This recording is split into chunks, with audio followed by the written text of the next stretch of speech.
Dimensional Exposure Dossier. This document is registered to USDRA personnel with level 5 clearance. Exposure to referenced environments may result in delayed cognitive contamination, identity fragmentation, memory bleed-through, and irreversible neurological damage. This is what I found due to a video sent to me at the beginning of this week from an unknown user who was very demanding about me investigating the disappearance of his friend on a random server, going to extreme lengths to get me to comply, sending me into the depths of government-controlled neurological research and a horrifying history behind the players who have made it into these forgotten places. It all started with his friend's disappearance on a random server with no souls or persons online. This IP was one of the first things sent to me by this unknown user, alongside the video. The video left behind only gave us one clue, and that is that his friend vanished mid-playthrough, giving me very little to work with on finding out where this person's friend went. The room his friend started in was small, connected to a small corridor that led him to a bigger room called the Annex.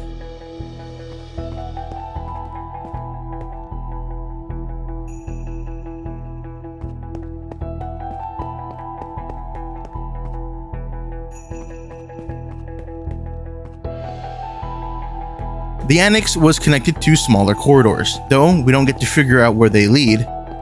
Something startles this player, causing them to fall into the pit of the Annex.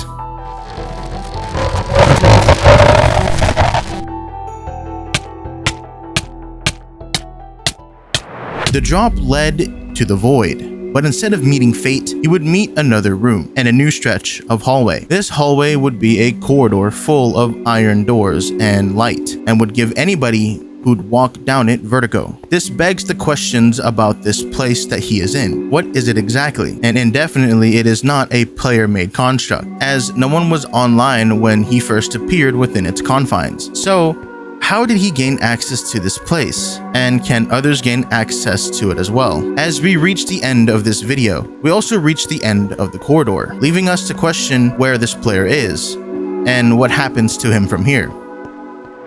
Our first steps to finding this player was to join the server. However, upon spawning in, I would immediately notice multiple other structures abandoned by their builders. With this, I would check out a few of the houses, until I stumbled across one house in particular that had left behind something rather confusing.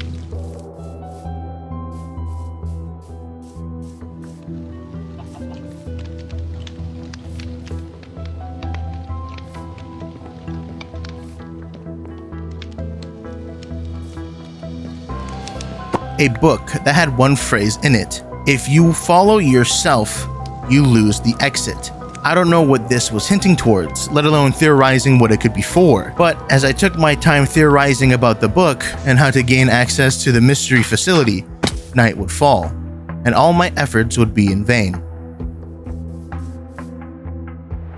And seemingly out of nowhere, white concrete against the brown textures of the mountain that held nothing there previously. As I made my way over to this new structure, I noticed that the building looked similar to the halls that were seen in the last footage of the missing player. And once I stepped in, it engulfed me in unfamiliarity. It didn't feel right. I felt like I was slipping from reality. As I turned around, that's when things started to take a turn. The way I came in suddenly disappeared. With the text in the book from earlier changing into some type of Caesar cipher. This would decode to "Don't forget who you were." As I attempted to make my way down the corridor, it felt like I wasn't moving, as if my progression was being reversed.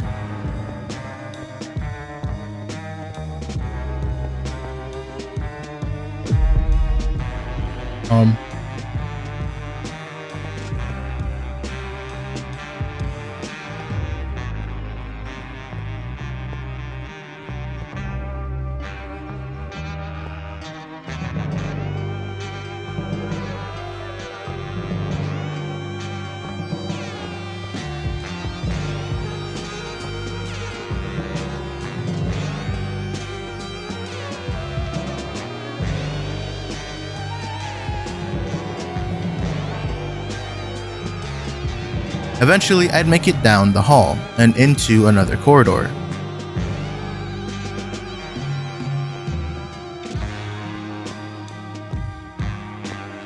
And like clockwork, the way I came in vanished. This place was trapping me inside. Did it do the same to the other players that joined the server? And did it do the same to our missing player? As we continued down memory lane, we reached the same room as before. The annex. This time it was different, changed, but ever so slightly. Instead of a fleeting void in the pit, there was a floor. Something else beckoned below, and unfortunately, I was knocked into the pit.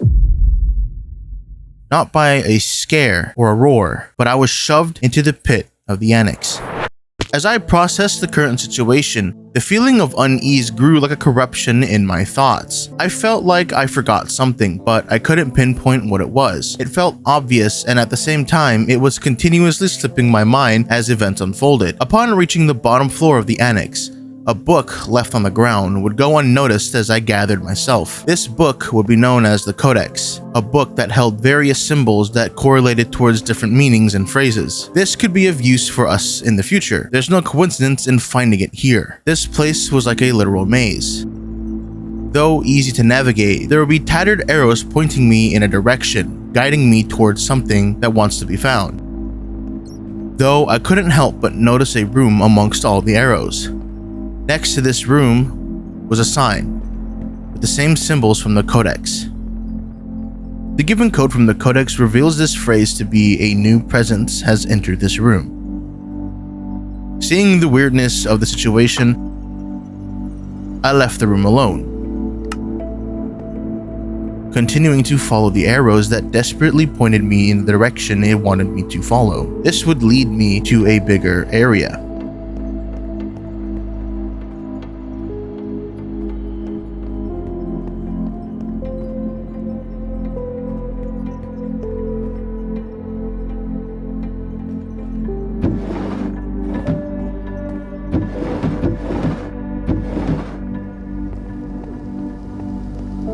And farther in stood another smaller room with the same sign from earlier.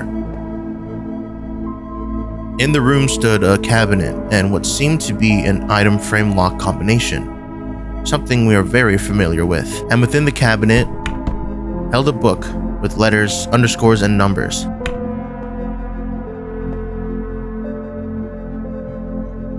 Of course, dealing with item frame lock combinations in the past, we know that the numbers correlate to what the item frame needs to be in position for in order for us to access whatever's in this room. However, I feel like that there is an entirely different meaning behind what is given to us from this book. I don't have the means to translate what it means, or to even see if it's some type of translation into any kind of word, phrase, or cipher, but something about this book strikes me odd. Continuing on, I would go on to do the puzzle, and in doing so would open a piston door on the other end of the room.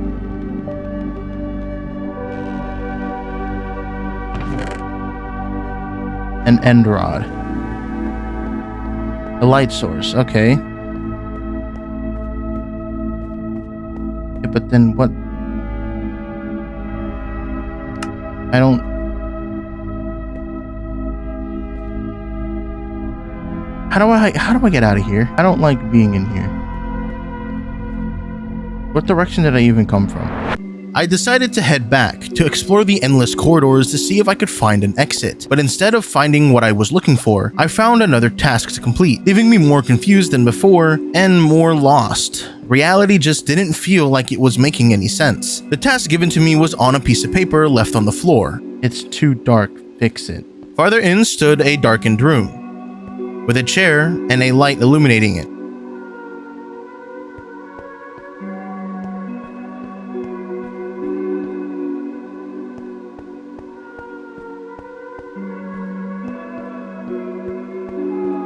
As I investigated the chair, I decided to have a seat.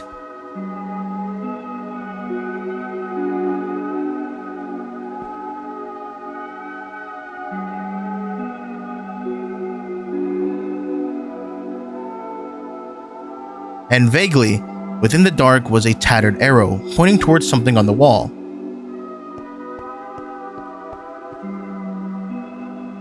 a button.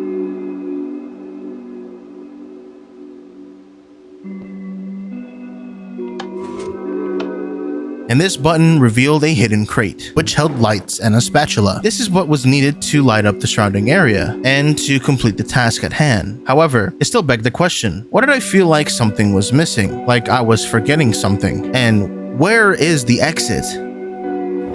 Questions aside, I would go on to finish the task, and then continuing to explore the rest of the corridors, attempting to find an exit. But I would find something else instead, something that felt very familiar.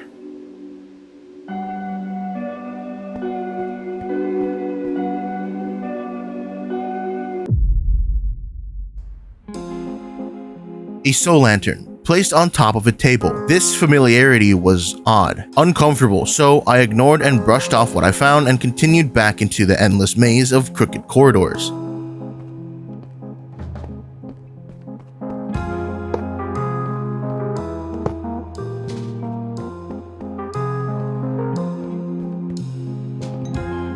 Problem fixed? But what the hell is the spatula for? I got a spatula and an end rod. A spatula and an end rod. I'd soon come across another signed room, and this room would read, "A room of darkness."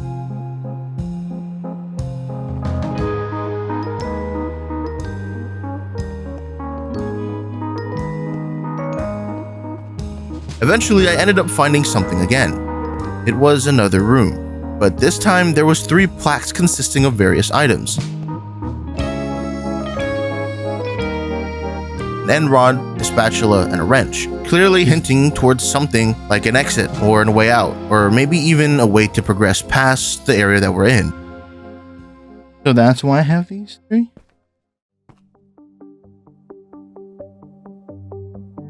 End rod, spatula, and I need a wrench. Okay. I checked the areas around the room and would find nothing, so I'd continue back into the corridors to find the item that I was missing in order to see what the plaques offered. But still, I couldn't help but feel like I've seen this before. They seem memorable, but I have no recollection of where these puzzles and events could have come from. But I would come across something weird. Another cabinet lit up at the end of another darkened area. This held the wrench that we were looking for, alongside a book and a piece of paper. It read, "It doesn't follow you. It replaces you." What the hell does that even mean? But my concern wasn't with the paper, it was with what I found inside the book. A question. What is your name? I couldn't remember my own name. Something so pivotal, something that identifies you. I can't even remember. Why can't I remember what my name is? Something in here, or this place, something is affecting my memory. What is my purpose within these forgotten halls?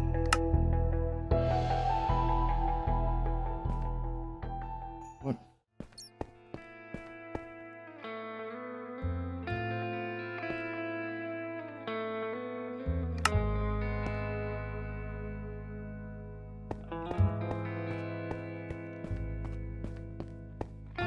After acquiring the missing item, there was nothing left for me to do but move forward with the plaques.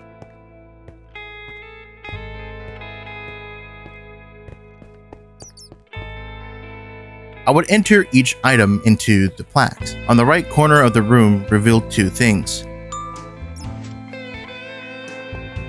Another hidden crate, and a new passage.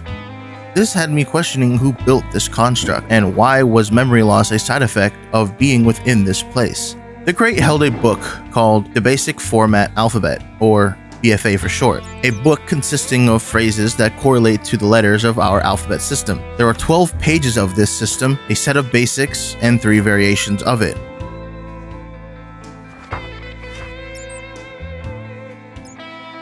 But our attention would shift to the newly opened corridor, and in this corridor was static. I didn't understand. Was this the way out?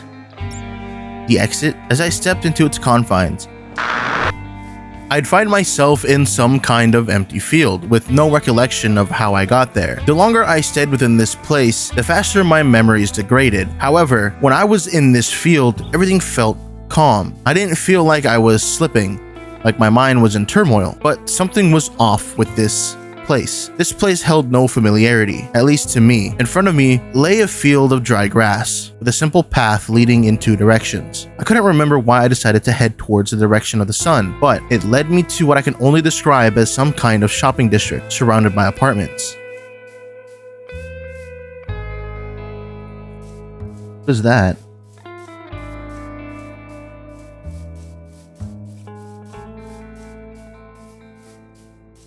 What the hell is this place?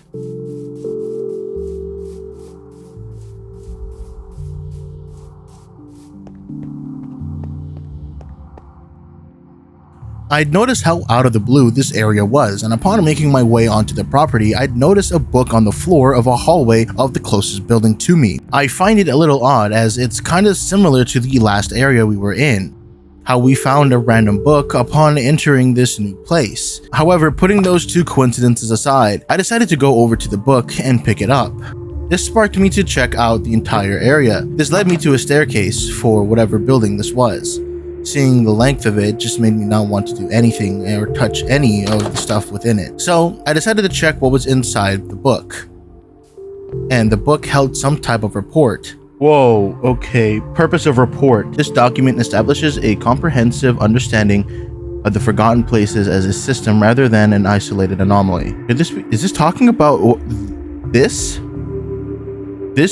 Like the rooms that we were in? It explains memory interaction mechanisms and outlines the justification for continued DRA involvement. Who is DRA?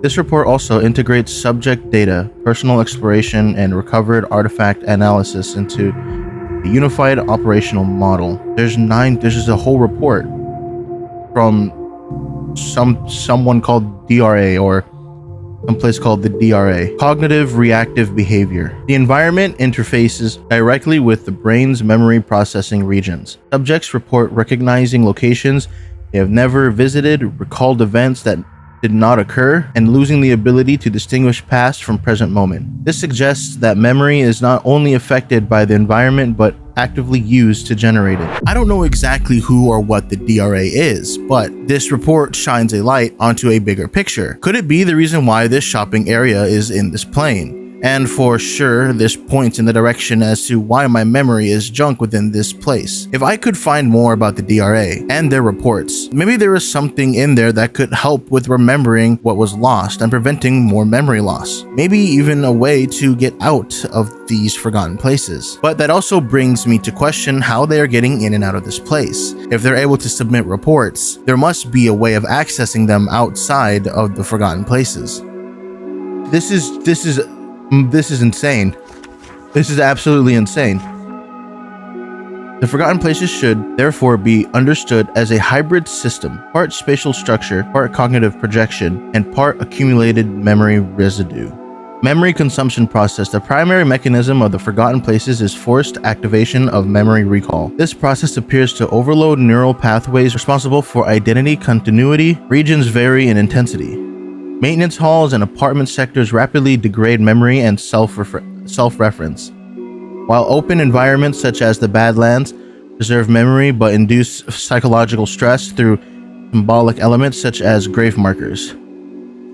The system does not erase memory uniformly. It extracts, destabilizes, and repurposes it. I'm so lost.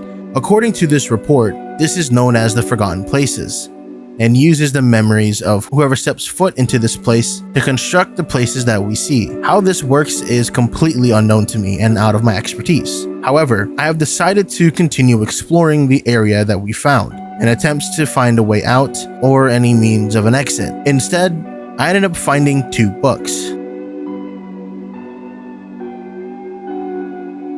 And the first book was some type of player entry. What entry one? I don't remember how I got here. That's not me being dramatic. I mean, I actually cannot remember the moment I entered this place. 1 second I was somewhere else, and now I'm standing in a corridor that stretches farther than it should. The halls are narrow, industrial, metal walls, pipes overhead, occasional flickering lights, but most of it is just dark. Not normal darkness either. It feels like the kind that sits in your head, not just around you. I started walking because standing still made it worse. There's a pattern here, I think. Corridors splitting into other corridors. But when I turn around, they don't look the same anymore. I tried marking a wall earlier. I know I did. I can't find it now. Something's wrong with my memory. Not like forgetting where I put something. It's more like things are being removed. Whole moment's gone. I'll be walking, then suddenly I'm somewhere else in the hallway with no memory of how I got there. I tried to think about my name just now. I couldn't remember it. I wrote it down somewhere, I think. I need to find that. The deeper I go, the quieter it gets. Not silent, just empty. Like sound doesn't want to stay here. I feel like I've already walked these halls more than once. This is clearly referencing the maintenance halls mentioned from the USDRA report. However, how this player was able to gain access to the maintenance halls is concerning. I theorize that it can be from anywhere. It can be found in any way. An exit, the annex, or simply entering the corridors like I had forgotten. This was bad as progression was uncertain, and where you'd end up next was a mystery. Yet, another concern was who this entry belonged to. Was it a player, or was it somebody who was involved with this USDRA that's mentioned within the report? As far as I know, things seem to be getting good. Moving on, I'd find another book. But this book was different. It had binary within it, and taking my time to put this through a decoder, this would lead me to a USDRA archive. The USDRA was also known as the U.S. Department of Registered Anomalies. According to the document about the Forgotten Places, the same document that was written in one of the books we found, the USDRA also stands for the U.S. Dimensions Research Agency. And farther down in their report, the DRA's justification for involvement with this dimension is due to deaths that were confirmed within the Forgotten Places, the discovery of artifacts that also belong to unrecorded individuals, which also elevates the Forgotten Places to a contaminant level threat. Though I haven't seen anybody in here, there's also one thing I'd like to point out. According to the DRA, there have been multiple independent accounts of describing a black humanoid figure with white eyes and a crescent-shaped marking on its torso, though I haven't seen it at all. This is very, very important. According to the DRA, it appears during advanced stages of cognitive degradation. Current interpretation suggests it may function as an observer, threshold maker, or manifestation of system awareness. But as I look into this further, it makes me want to leave this place even more. It's like things are starting to connect.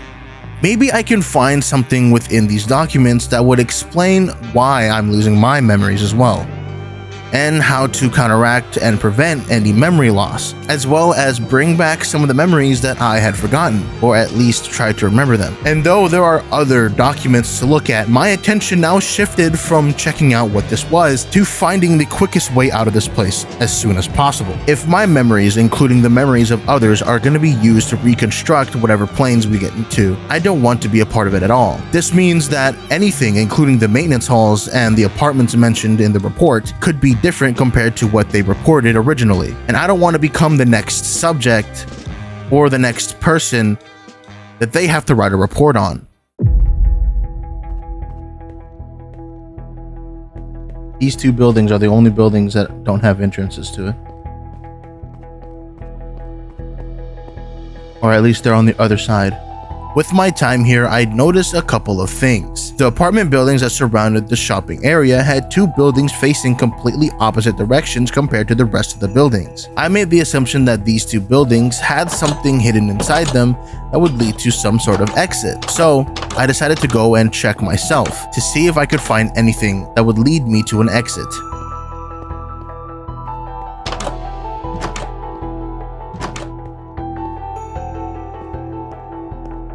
And upon checking the other building, my assumptions were true.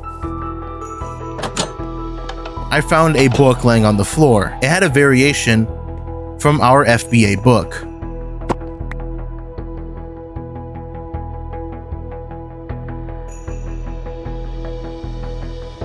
As I went back and forth between the books, I eventually decoded what was given to us, and this is what it said. It said, "Remember who you were." I would keep looking through each floor of the building and each room until I reached the top floor. That's when I noticed a door I had never had interaction with opened, and in it, every other door of that room was open as well. I didn't open this because this is the first time we've been up here.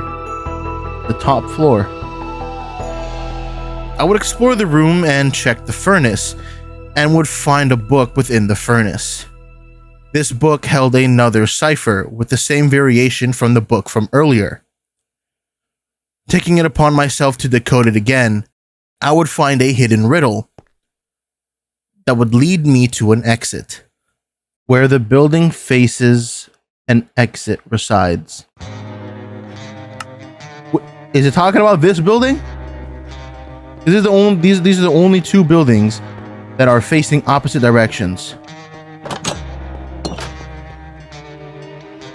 where the building faces an exit resides. The book gave me a hint towards a direction where an exit could possibly be. Though I wanted to double check and check the rest of the complex, I eventually would make my way in the direction that the two buildings were facing.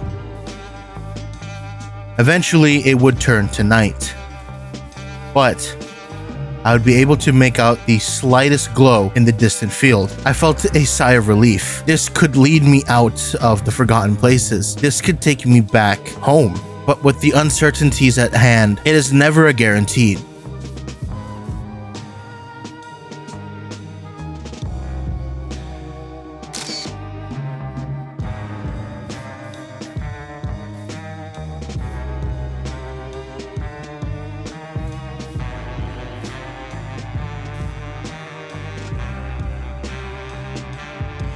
I don't know where this is going to lead me. This could take me anywhere. As I approached the door, a name came to my thoughts. I don't know if it was my name entirely, but I'd like to assume that it was. At this time, everything felt too calm. But looking at this door shook every nerve in my body. I decided to write an entry, including my name, as if something were to happen to me, in the off chance that I become like one of these other subjects, and I at least want to leave something behind. Though my initial goal is to not be documented, I have a bad feeling about what's going to happen next. Take a look at subjects 1 and 58, for example. The only way they were able to get out was by self-termination.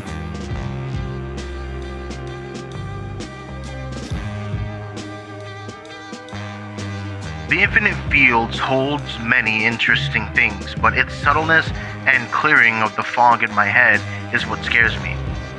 Though I cannot remember where I came from or how I got here, I do remember two things. Now that I found my way out this infinite field.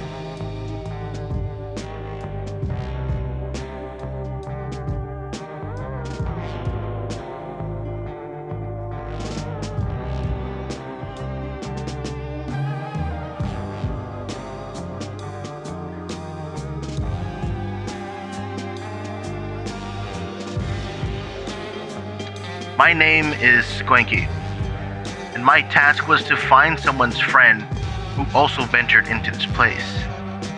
But I do not remember how I got into these forgotten places.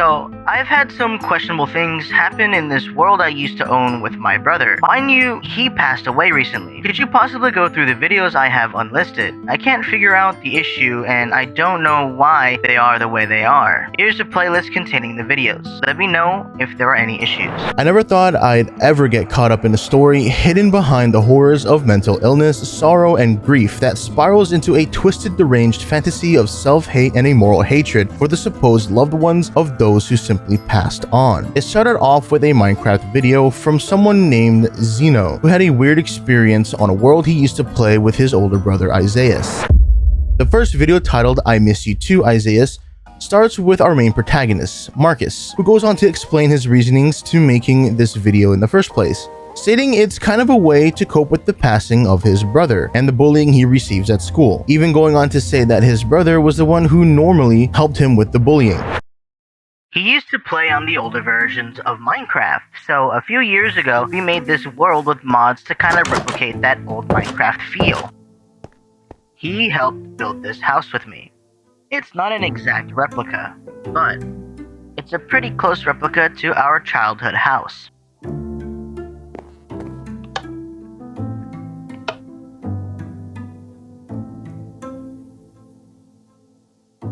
It even has working lights.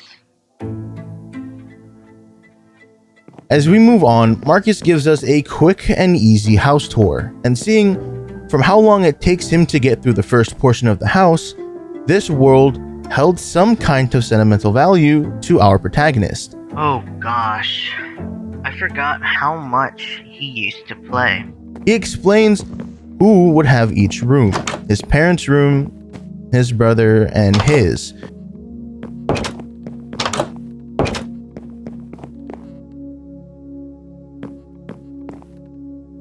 And upon checking the storage room chests, he would come across a chest with a book in it.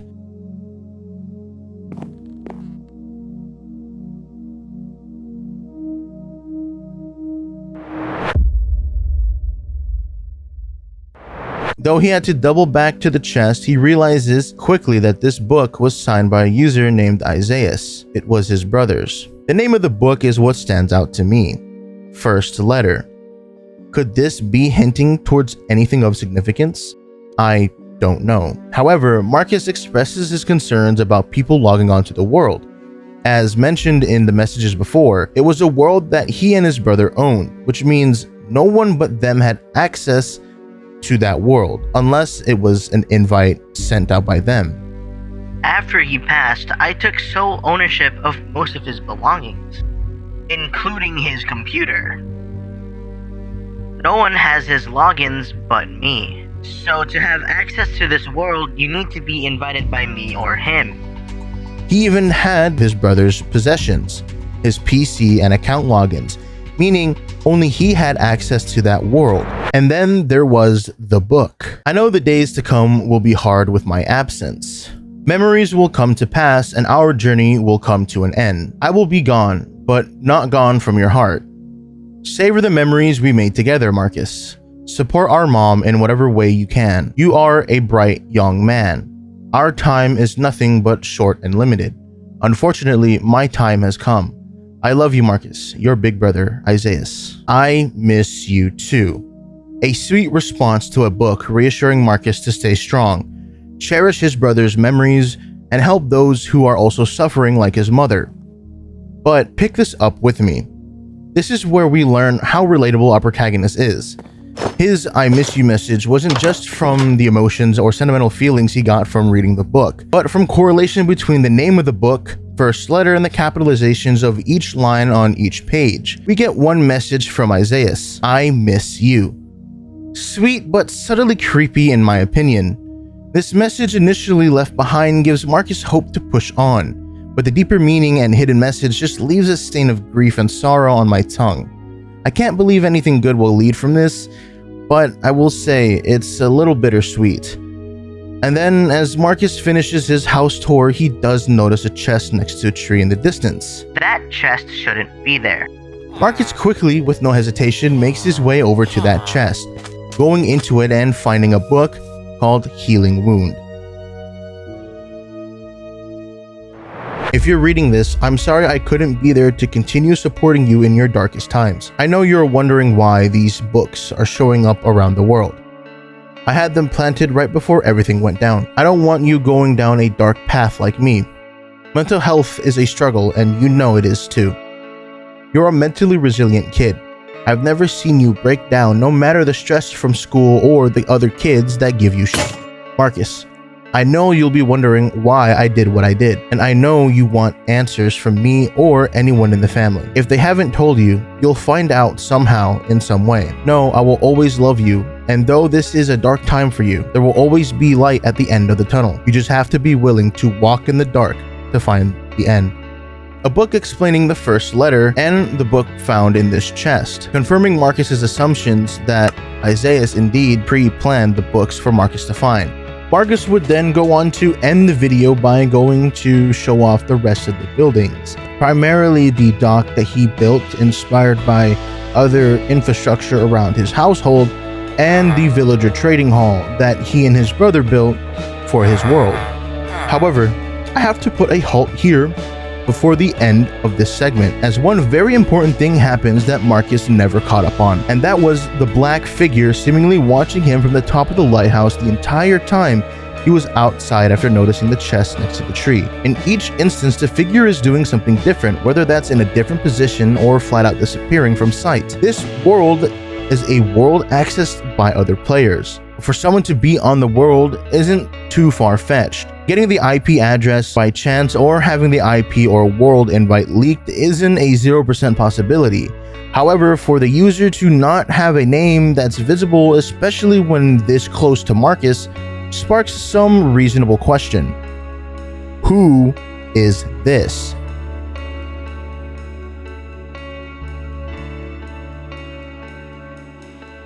Hello again. It's been a while since the last time I recorded, but there's been some really weird things going on. I tried to play alone on the world, but things just kept happening. I'm going to show you what I mean, as it kind of freaked me out. As of right now, this is the first time I'm on in like a week.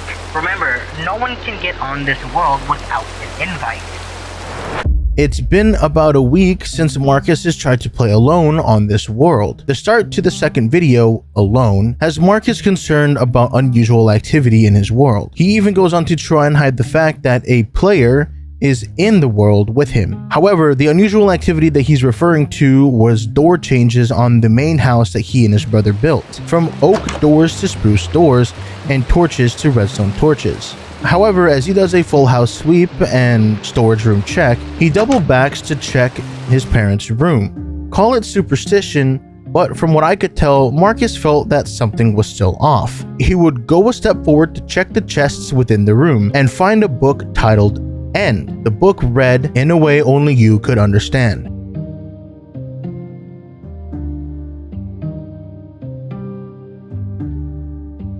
Why does Marcus only know or understand what this means? Is it something that is on the nose for us, or is it really just that he can only understand?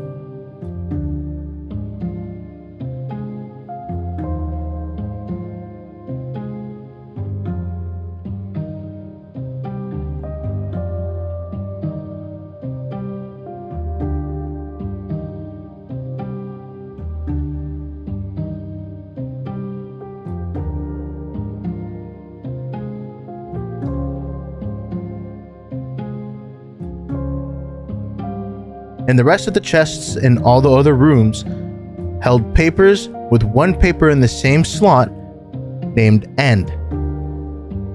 I couldn't think about what this was about, let alone what kind of cipher or puzzle this was hinting at. However, Marcus quickly picked up the pieces, and seeing how fast he solved it and how he reacted to it gave me reasons to be concerned.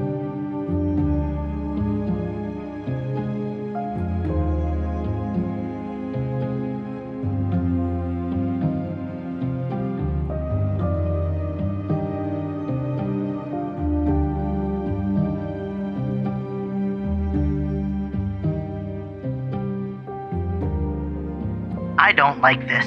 Isaiah is dead. To better understand what Marcus got from this, I decided to take a look at the puzzle a little bit deeper. Now, this is definitely a word cipher that we can put together, but how he solved it is a little bit difficult to me.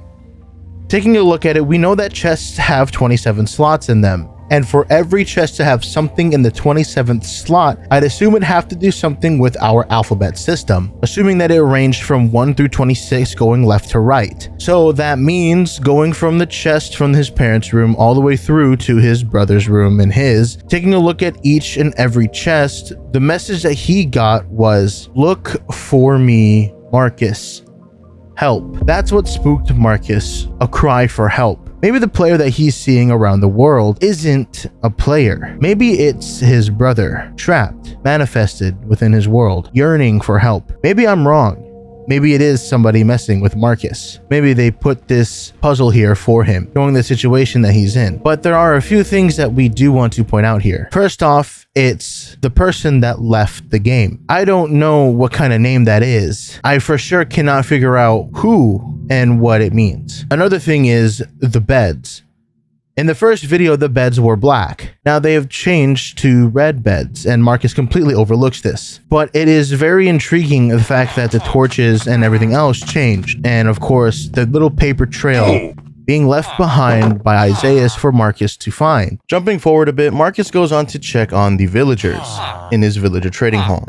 He sees that 2 of them are missing. We know that this is an issue because in the first video, all of the villager slots were filled with a villager. We could check this up to the figure that we saw recently, or maybe even the player that left the game while Marcus was doing the puzzle, but we don't know. Marcus completely overlooks a lot of things. So there's a lot of things that could be of speculation here. Either Marcus is doing something to this world, or whoever this mystery player is responsible for whatever is going on in this world. My speculation is that this player has some sort of ties to Marcus, as there's no reason for this player to be on this world.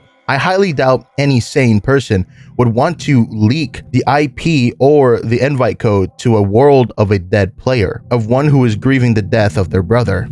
Marcus would then go to one of the towers that his brother built. However, the first chest that he goes into has an arrangement of weird items. In hindsight, taking a look at this with just a glance, everything in this chest seems normal. But taking a deeper look at this, all of these items are odd to be inside of a watchtower chest. Why wasn't there bows or arrows inside of here? Why couldn't it be anything else other than armor? Why random blocks? Why an anvil, redstone torch, or even farmland or fertilized dirt? This is an assortment of items that are just weird for it to be inside of a watchtower chest. This is a cipher of some sorts. A word cipher, one that we've solved before. So this isn't necessarily hard for us to decipher, at least in terms of knowing what it is. Taking the first letter from each item, we get this. Now, taking into account duplicate items, we know that each repeated item represents a different letter depending on how many of them there are. So our cipher would change from what we have to this. I don't know if Marcus caught wind of this cipher. I don't know if he solved it mentally or if he really let it go over his head, but this is definitely warning him or telling him that he is not alone in his world. As he checks the second chest, we see a lot of the items in the previous chest in this one as well, except the one thing is the book that stands out. He takes the book, but his first actions are to question in game chat who is messing with him. He is definitely peeved about this. I can tell just by the way he is typing. All of us can. And I would be too. I definitely do not blame Marcus for the way he is acting right now. Whoever has access to this world needs to leave and stop messing around. This isn't some prank. This is a world precious to me.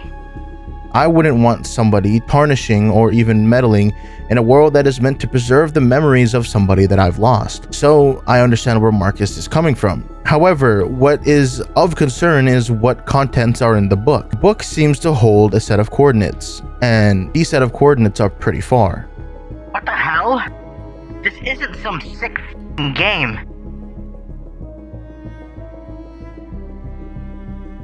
Marcus would then threaten whoever is on the world with not so nice threats. Nothing bad, but I'll say it would leak information that I wouldn't say or want on the video. Aside from that, Marcus decides to do the only smart thing in this situation and find where these coordinates lead.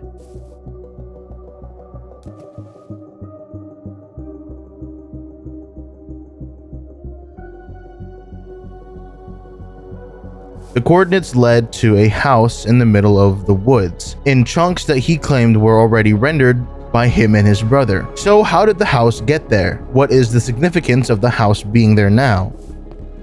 Inside of it was a red bed. In my opinion, I kind of think that this is a coincidence. And there was a chest. Inside the chest held a book.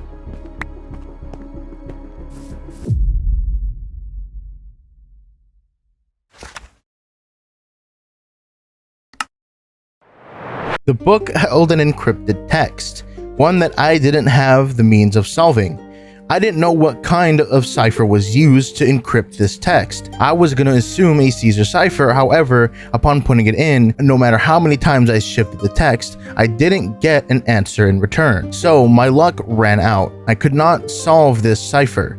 And unbeknownst to us, Mark didn't want to solve it either. I'm not reading that, nor am I going to try and solve it. I'm going home.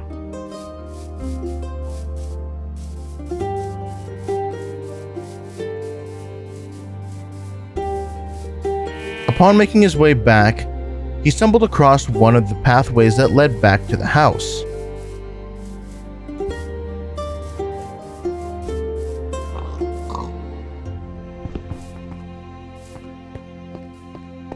This was one of the pathways that he was looking at earlier.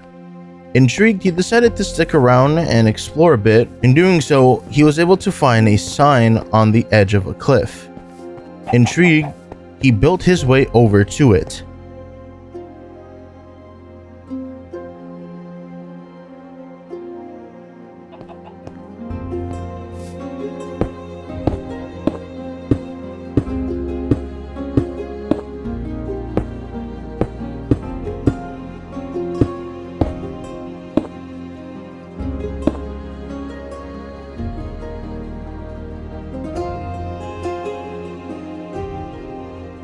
Upon reaching it, the sign read, "Alone."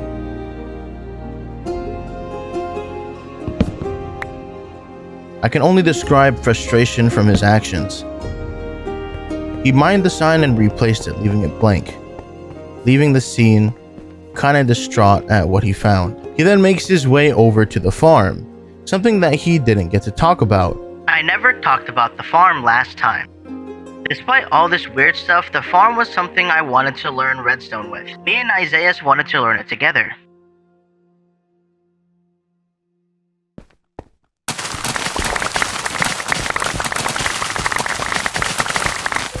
However, he suddenly stopped picking up the wheat as he felt something was wrong with the farm. I could have sworn this wasn't on this side. Freaked out by the incident and seeing that the wheat was on the opposite side of where it was previously, he went back to the tower where he got the book from. I don't know what he was doing, but I think he was acting out of nervous impulse. However, he noticed something weird. A completely new pathway just abruptly showed up next to the tower. One that wasn't there in the beginning of the video, and one that wasn't there when he passed by the tower initially. Marcus decides to follow the pathway that leads deeper into the forest.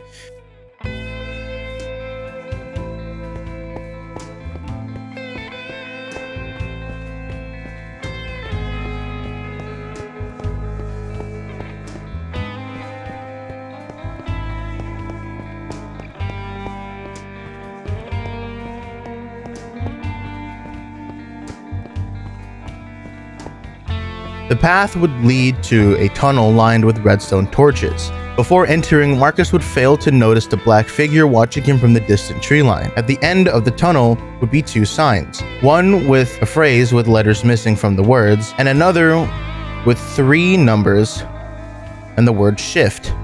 These numbers are the same numbers as the coordinates given to him from the book. This is hinting towards shifting the text given to us from the house that we found when going to the coordinates. Marcus immediately put 2 and 2 together. He even states that he's going to use a decipher to go ahead and see what this is. After a bit, this is what he deciphered. I've been in my head for a while now. I can't explain what I've been seeing at night, but I can't tell if I'm going crazy or if something paranormal is happening. This constant fear washed over my body every night I sleep. I feel like I'm going to die. I close my door and no matter what I do, it always appears in my room. I hope someone can figure this out, but I highly doubt it. I just want whatever it is to leave me alone. I can't take this torment any longer. This book speaks in the perspective of somebody who is going through hallucinations. It looks like it's from the perspective of somebody who has schizophrenia, having hallucinations and being paranoid by it, having this constant fear of paranoia going through their entire body even while they're sleeping. This constant fear of feeling like they're going to die. The question is, how does this tie into Isaias and Marcus's story?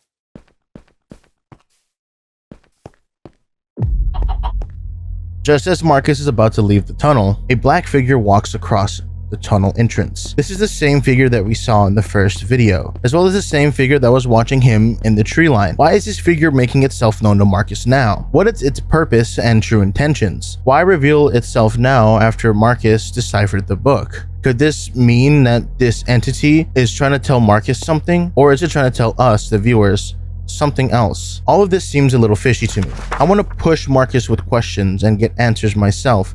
However, I feel like the topic is a little touchy. It's already outgoing that he came to me to look into this stuff for him.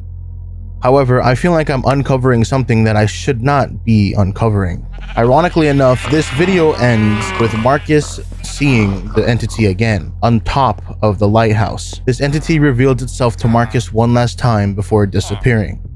And that's where the video cuts. I feel like this entity is trying to tell Marcus something, or it's trying to hint to us of its identity. Something fishy is brewing here, and I'm going to get to the bottom of it. I'm going to figure out what this is all hinting at, and if that means I have to confront Marcus later down the line, I'm going to do it. Video 3, titled I'm Getting Tired, starts off as usual with Marcus greeting us in a happy state. However, he's back at the cliffside with the sign that he found from the second video. He quickly explains that he's been playing on the world, doing mining trips, and kind of just playing solo trying to progress. The sign has new text on it. No warmth, no comfort. Kind of hinting towards something like the dead. I don't know what this is supposed to lead us to, but I feel like this is just something to diverge Marcus from whatever he is looking for. Marcus expressed that he's been getting tired of these things happening around the world. I would too, especially if it was a world that held this much sentimental value to me. As he made his way back, I noticed something hugely different with the world, and that is the corrupted textures scattered all over the place. Marcus says he has been seeing the corrupted textures from time to time, and mainly ignored them, thinking it was the mods that he had installed being buggy, but from what I can observe, it only seems to be affecting the areas that Marcus and Isaias worked on. Marcus notices the textures started to corrupt the buildings and starts to grow some concern. He would notice the lights in the main house throwing a rave party without him and go to check it out. But what catches his attention was a sign that read, I am not who you think I am. Who are you then? Tell me, who the are you? Followed by another sign by the storage room that states, but you do not need me anymore.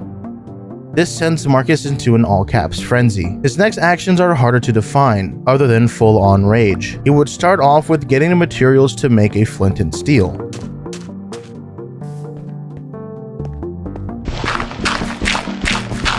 But would eventually switch to destroying the farm, even going as far as to switching game modes to creative to get TNT and flint and steel, going on a temper tantrum, burning down and destroying everything for the whole video.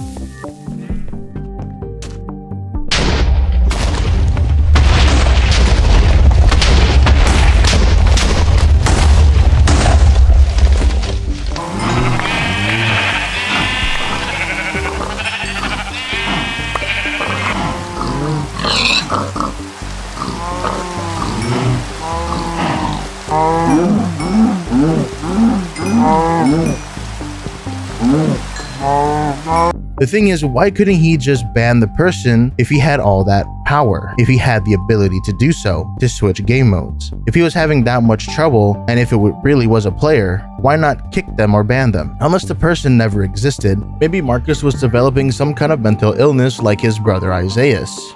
Or maybe this entity in his world is the cause for all of the corruption. We have yet to decipher the name for the player that left in the second video, and no trails or puzzles have led us to revealing who this might be. Ironically, the video ends with Marcus burning down the lighthouse, the one thing that we see this entity around the most.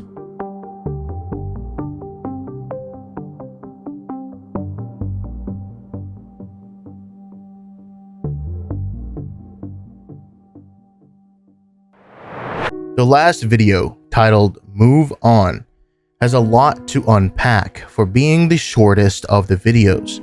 To start off, we leave right off where we left with the last video. Upon the start, Marcus doesn't greet us or do anything. Instead, he goes on to burn down the dock that he talked about in the first video, and the first thing he does after that is to go through the nether portal.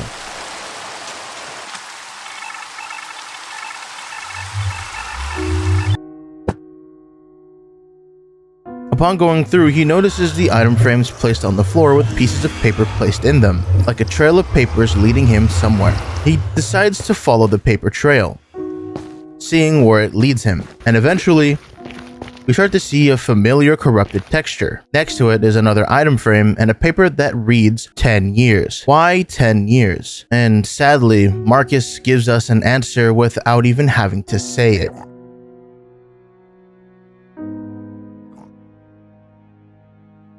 It's been 10 years since the death of Isaias. Marcus lied to me when he messaged me in the first place. The timing of his death and everything was a whole decade ago. He would continue to follow the paper trails, and these would lead him to more of the same paper texts telling him to move on.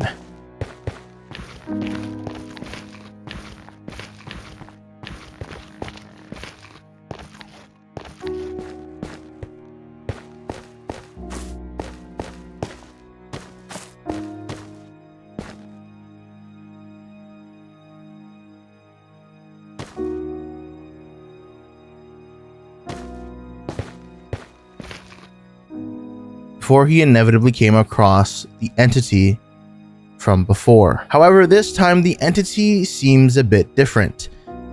The name had a number 10 stuck to the end of it. 10 years. An undeciphered name. 10 shifts. I took the player name and shifted it 10 times, finally revealing the name of the player that we have been seeing all over the world.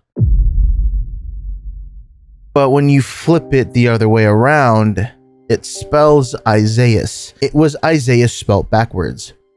Everything started to make sense. The lighthouse, the pathways, the messages, the books, encrypted journal. It was all of Isaias's doings. All of his attempts to reach out to Marcus, to us, to help Marcus move on.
After the two conversate, Marcus was given a book. Within it was a hexadecimal cipher. And did I have fun deciphering this? Trapped soul, you need to move on. It's been 10 years, and all you've done is kept my memory in vain. This is the tortured soul of Isaias. Marcus's unwillingness to move on is keeping Isaias's memory in vain, preventing Isaias from moving on into the afterlife fully. All of the stuff that we see Isaias attempt to do, communicate via signs, puzzles, books, even corrupting the world, is attempts to get Marcus to move on and let go of him. He wants Marcus to be the best version of himself, and because Marcus has been lingering on about Isaias for the last 10 years, he wasn't able to do so.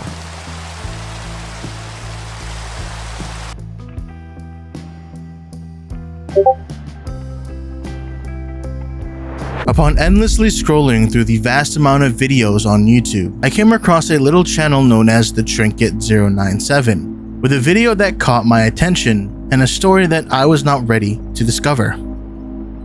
A video backed by biblical lore and scripture that went right over my head. We are met with our protagonist, Jamie 2001, a Minecrafter who used to play back in the day. She decided she wanted to do something a little bit more endearing, and with a lot of excitement, that was put into recording. She starts off with the intentions of making a starter house and gaining iron tools, making wooden tools to get stone, and set the intentions of finding iron while exploring. However, she will only get to building a starter home, as the parts that are the most important lie at the end of her video. Most of this is regular survival. She fights mobs, gathers resources, and finds no luck in the search for iron. However, as stated previously, what's important is at the end of the video.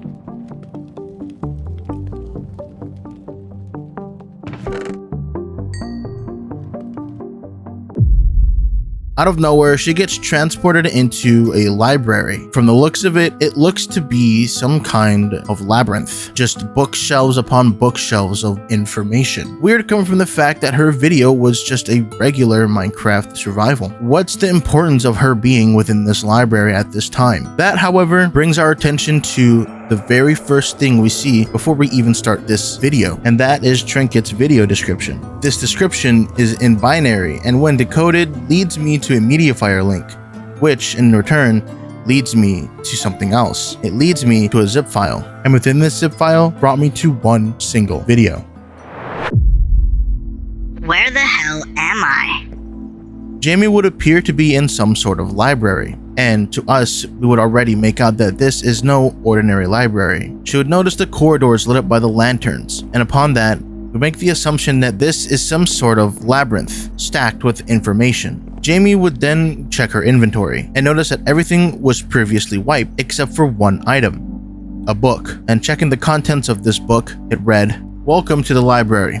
Rules. Rule 1. Do not remove books from their shelves. Rule 2. Do not open sealed volumes. Rule 3. Do not enter door 000. Rule 4. Do not stay awake for too long. Rule 5. If you hear writing, leave the vicinity immediately. Please refrain from coming in contact with the librarian. It is hostile and will not hesitate to act on aggression."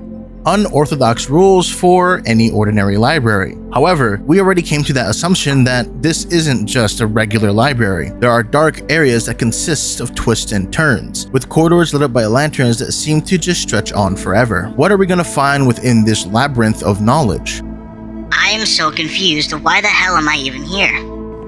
Amidst all the confusion, Jamie would finally acknowledge the chest in front of her. Checking it, she would notice the contents within the chest consist of bread and beds. One of the rules of the book was that she had to sleep, so she took one bed and a stack of bread just in case she needed it for later. She would acknowledge the balcony that she saw upon loading into this labyrinth and would go up to check out what it had. She would notice that one of the bookshelves had a book stored in it. This book had something weird in it. A riddle that read, "A head of gold, a body that fades, strength turns to weakness in layered grades, broken not by hand, but by a stone. What vision was the king once shown? 4 items to wear, 5 materials to bear. Find them in a timely fashion." This sparking off our first puzzle to solve. Jamie would then make her way back down the balcony. She would then catch a glimpse of a redstone torch, finding more redstone torches, and eventually finding an area that was flattened out with 5 item frames laying atop a couple blocks. This has to have some ties to whatever we found within the book from earlier. Jamie would then go on to explore the library, following the lanterns that lit up the endless corridors of this labyrinth of knowledge.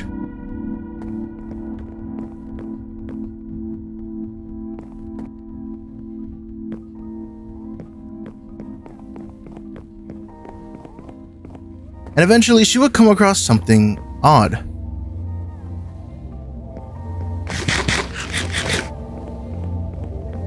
A room like we found earlier, flattened out with doors littered all over the place. Every door seemed to do nothing until she came across one specific door with the numbers 238 on top of it.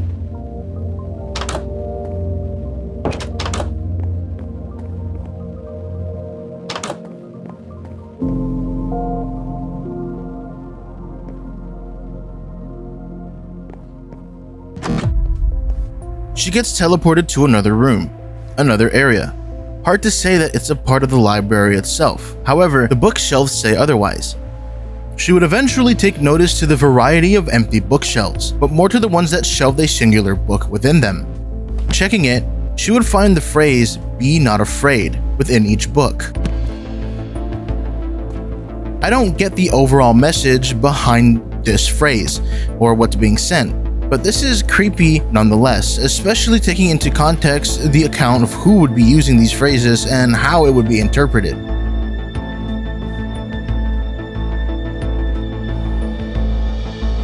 Eventually, she would notice a lonely book at the end of a different hallway, and what seems to be tough blocks, symbolizing some kind of door or mechanism hiding something behind it. In order from materials, value in account, flip the levers to continue your route. This book hints towards solving whatever puzzle lies in front of us, whether we see it or not. Jamie would notice the 4 room entrances that we saw from earlier. She would go into each of them to collect a book from a chest at the end of each room.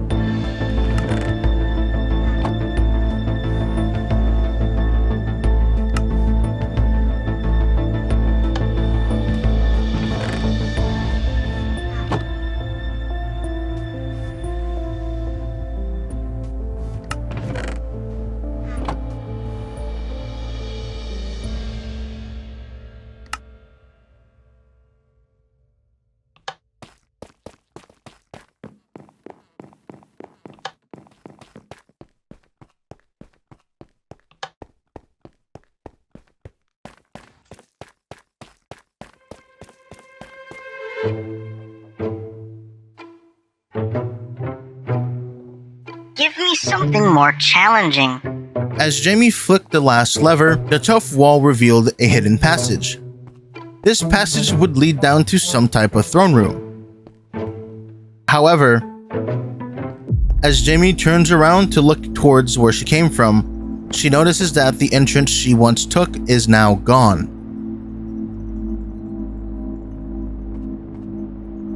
Everything from the riddle given to us from the beginning, including the puzzle notes given to us from each chest, all hints towards this referring to the Book of Daniel. The Book of Daniel, chapter 2, references King Nebuchadnezzar's dream about a statue made of various materials, with the materials degrading in value from head to toe, gold representing the kingdom of Babylon as the head. How this portrays towards Jamie and the entire situation she's in, I'm still trying to piece together. However, her response doesn't make things any better. If anything, it's egotistical and kind of shows more of her true colors, completely different to what we saw earlier in Trinket's video. A reaction similar to how King Nebuchadnezzar would react. Soon enough, a door would appear, and interacting with this door would send her back to the library.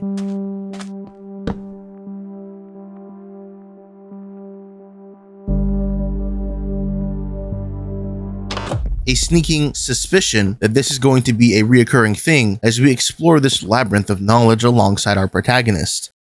Where did the books I had go? As she would point out, her inventory would be wiped of the books that she found within the previous puzzle. I honestly have no explanation for this, and I find it very odd that she didn't keep the books after the puzzle, as they can be of help with solving the main puzzle given to her from the start. Is this going to continuously happen with other puzzles she comes across? And I hope she doesn't end up like both of the kings of Babylon talked about within the book of Daniel. Eventually, she would find herself returning to exploring this labyrinth.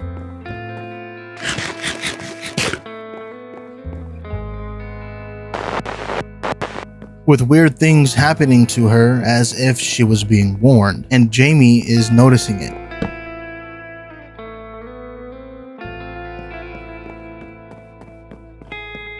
This place is endless.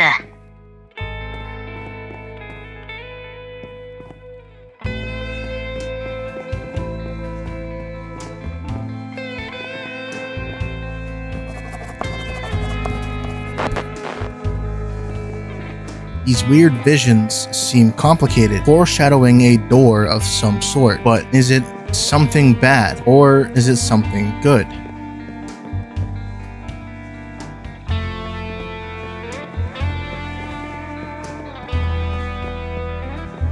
She would find herself in another flat out area similar to what we found earlier, with doors scattered all over the place. However, this seems to be more of like an intersection.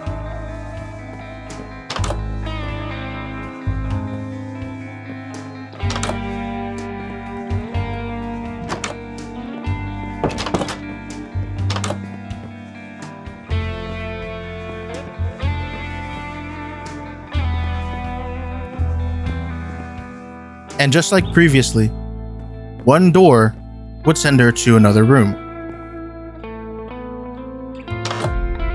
She would find herself in an all-black puzzle room with 4 item frames holding 4 more books. She would go to these books and take them out of their frames. Looking into them, she would find that they'd hold the same exact lettering, but with different numbers at the end.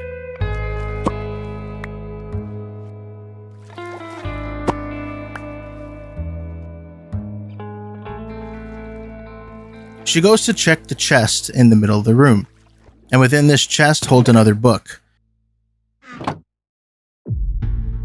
Now, I'm not sufficient enough to know what kind of cipher this is. However, it's not hard to put 2 and 2 together.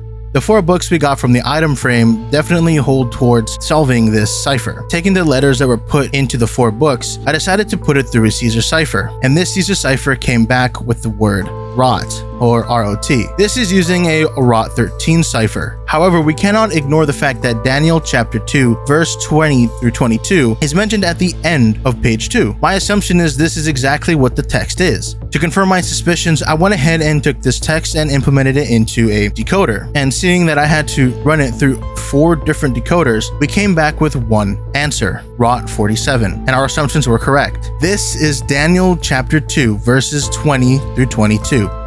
But what is the significance of these verses? This is hinting towards how to solve this puzzle, or at least hinting on how to get out of here. Fitting, since this puzzle room is completely pitch black and holds a lot of secrets hidden within the darkness of its confinement. Also taking note that this was Daniel's praise to God after revealing the truth of King Nebuchadnezzar's dream. This teaches us that secrets and knowledge will be revealed to those who consistently pursue God. However, I don't know if Jamie took it that way. Her arrogance and ego shine through deeply. These puzzles are horrible. Give me something that will actually be worthwhile. It's way too easy. There's nothing to learn from this.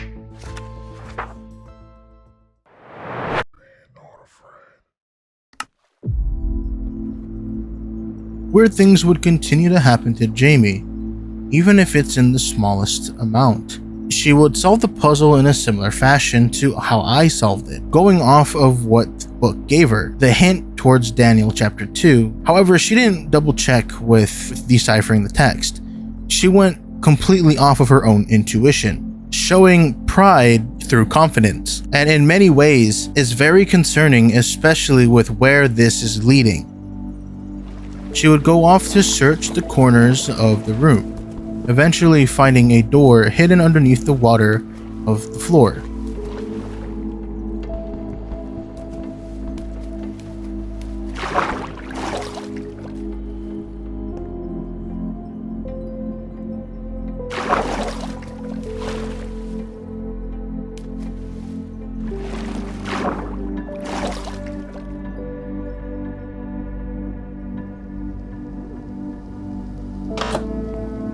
Interacting with the door would send her back to the library. Jamie notices that she gets a new item within her inventory. However, everything obtained from that puzzle room gets wiped. We already made an assumption that this would continue to happen with the inventory. Before she continued on, she made a jarring comment and mockery of the Bible, blaming whoever made the puzzles for the reason she was there. If I was in Jamie's shoes, I would honestly watch my mouth. Though she is showing a lot of materialistic sides. So far, she has been not only rude and very quick to say what's on her mind, but she's also showing a lot of signs of materialism, wanting to get rewards from something that doesn't even satisfy her, knowing that these rewards won't be satisfying at all. How can you give me worthless junk needed to solve another one of your pathetic puzzles? You show me no worth in this stupid library you made. Despite this, Jamie would go on to continue exploring. And eventually, she would come across this. And like that, something appeared behind Jamie, something that we have seen before. Something that I overlooked from the beginning of the video was a white figure standing behind Jamie during her survival video. As she turns around, she would see some type of figure. It would immediately take her to another door. Now, I can only assume that this is the librarian, but this sparks many questions. What's the significance of this entity showing itself now? And why didn't it show itself earlier? My question is, what is the purpose of the librarian? And is this entity truly what it is? Interacting with the door would take Jamie to a completely different library.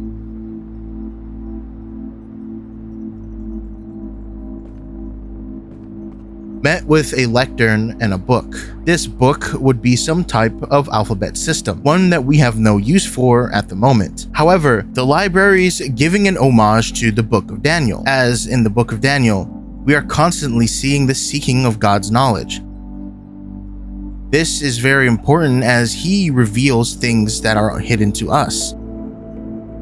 Jamie would make her way into the library, noticing a lonely book within an empty shelf.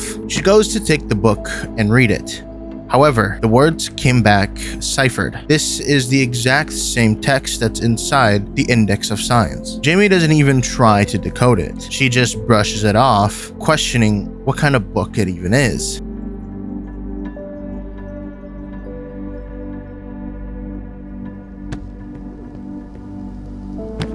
She would go on to find more books, ciphered in the same way that the first one was, but she would again make no effort to attempt to try and solve them.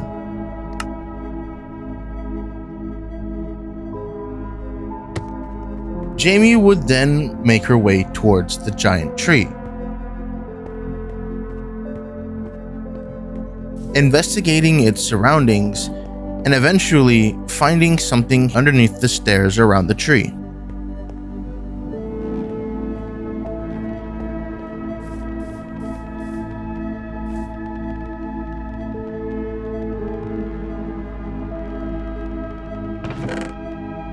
And within this chest, a lonely book that was also ciphered via using the Index of Signs. This would force Jamie to actually solve the puzzle and also give us time to decode the messages from earlier. As she decodes the puzzle, I'd like to point something out from earlier. I honestly don't know the direction that this is going, as the general census is starting to get all jumbled up between the way Jamie is acting towards the puzzles and how these environments are reacting to her. However, we can see how the Book of Daniel plays out exactly as it does with Jamie. Now, going back to the 4 messages from earlier, we know that it is from the Index of Signs. Using the Index of Signs to decode the 4 books, this is what they translate to. With no choice but to decode the encryption, she went ahead and started off with getting wood from the tree within the middle of this library. She would use it to make signs. Although she ends up giving up the signs, she eventually deciphers the text, giving her this. What's hidden has been revealed, a flight of stairs and you're as free as the sea. All that trouble for a stupid riddle?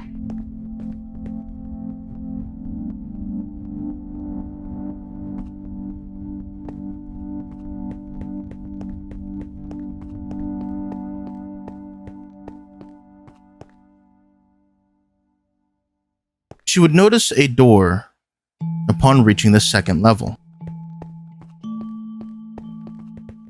Upon approaching it, there would be a sign with 4 words on it. I don't understand what these 4 words are hinting towards, let alone what they mean. Just like before, interacting with the door would send her back to the original library.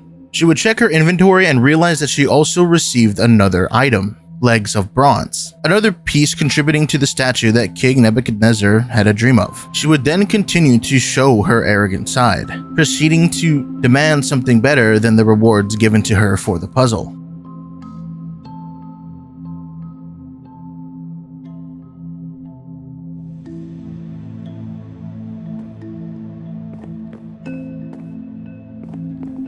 Though something odd happens this time around. It seems like her inventory doesn't get wiped. She keeps at least one of the books from the previous library. Could this mean that both of these places are connected in some kind of way? And what is the significance of her keeping the index of signs?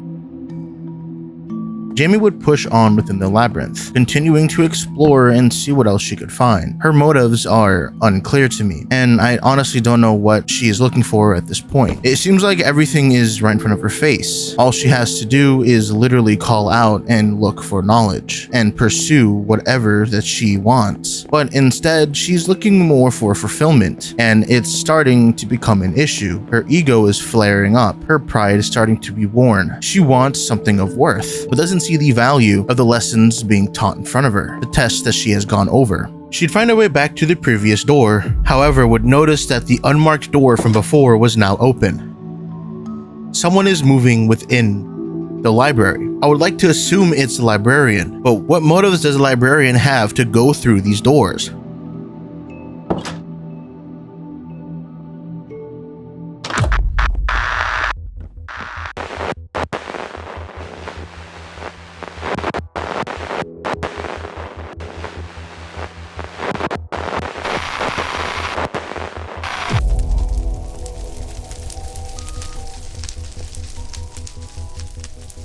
Okay, that was weird. Finally acknowledging the little weird visions that she's been getting here and there. However, we were transferred to a completely different room, a room full of stone bricks and primarily stone, fire all around. Jamie would go and check the chest that was left for her in the room. She would find another book. The book held 4 pages with 4 different Bible verses. These verses came from the book of Revelations. I know for a fact that this is a reference towards the end times. Could this be referencing towards Jamie's end? The way that I see it, I feel like Jamie is being warned. If she continues to act the way that she's acting, it's going to end in turmoil for her.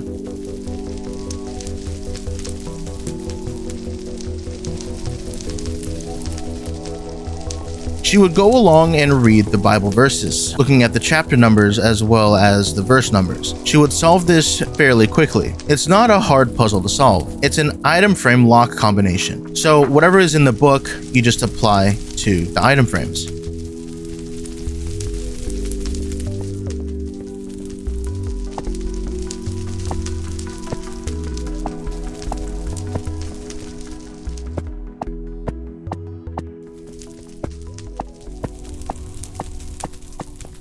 After putting the code in, she would notice that a hole in the floor would open. Confused by its random appearance, she would try to figure out what this meant. She would make another snarky remark, talking about how the puzzle was too easy to solve, not picking up on any of the hints given to her from this puzzle, but inevitably would end up going down the hole to see what it contained. The order and blocks assigned to each frame refer to the materials we have found so far. It's obvious.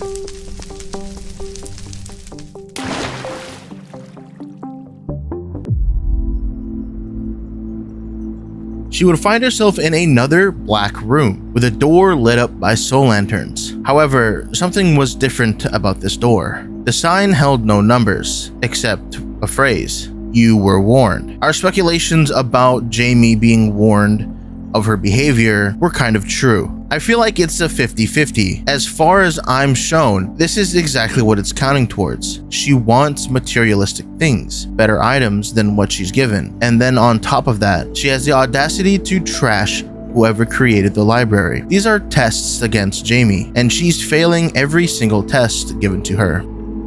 She would appear in another part of the library, one completely different than what we've seen before. In front of her would be some type of puzzle, one that I couldn't decipher myself. She tried to decipher the puzzle herself and couldn't do it. However, she noticed a book on an empty bookshelf. You were doomed with fate to be the one who connects the Watcher with the realm of the dream. You die here and now, henceforth the librarian, for they shall scrub you of your filth and drag the Watcher from his screen. The librarian is a bit of a mystery to me, and I haven't really done much to talk about what he or it is, but clearly the librarian is some kind of servant to this place. Jamie would question if this is real, if this is a joke. The realization settling in that she should have changed her attitude earlier. Eventually, she'll find another redstone torch pathway. This one would lead to a random door with a redstone torch above it. Upon interacting with this door, she would be sent to a place that was completely unrecognizable to us. As she explored, she realized that this has to be the center of the library. Everything doesn't add up. Her attitude can always be fixed. But why kill someone over it? Why hint to them their end? They didn't pick up on the lessons given to them, but their life doesn't have to be extinguished for something so small.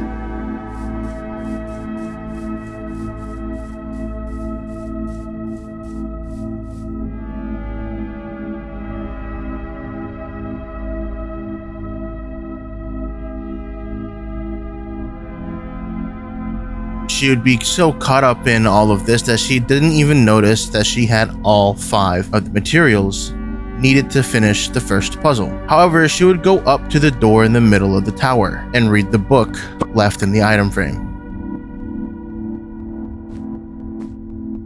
And then a hand appeared opposite the king. A message appeared before it would be finished. It warned, "Your kingdom is finished and divided. You have found your wantings. Your death comes.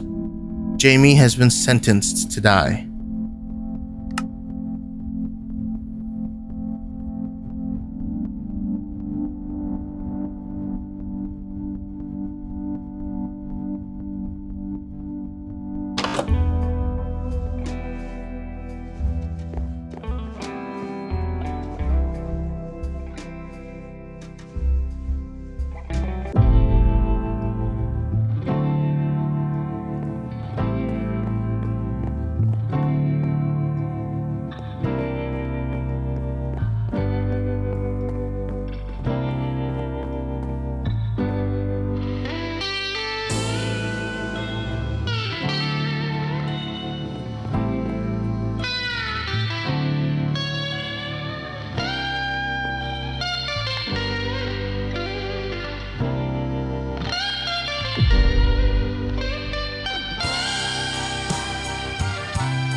If you attempt to open the door, consequences will arise. That's a phrase from a photo hidden within a world that technically breaks reality, as the source of the world is unknown and the entity behind its way can never be named. About a week ago, an old friend sent me a Minecraft world file people had been quietly passing around online. It was called The Outer Rim. Every post mentioning it had been deleted within hours. He said he was able to snag a download of it before it vanished completely, and told me I should load it up myself and check it out.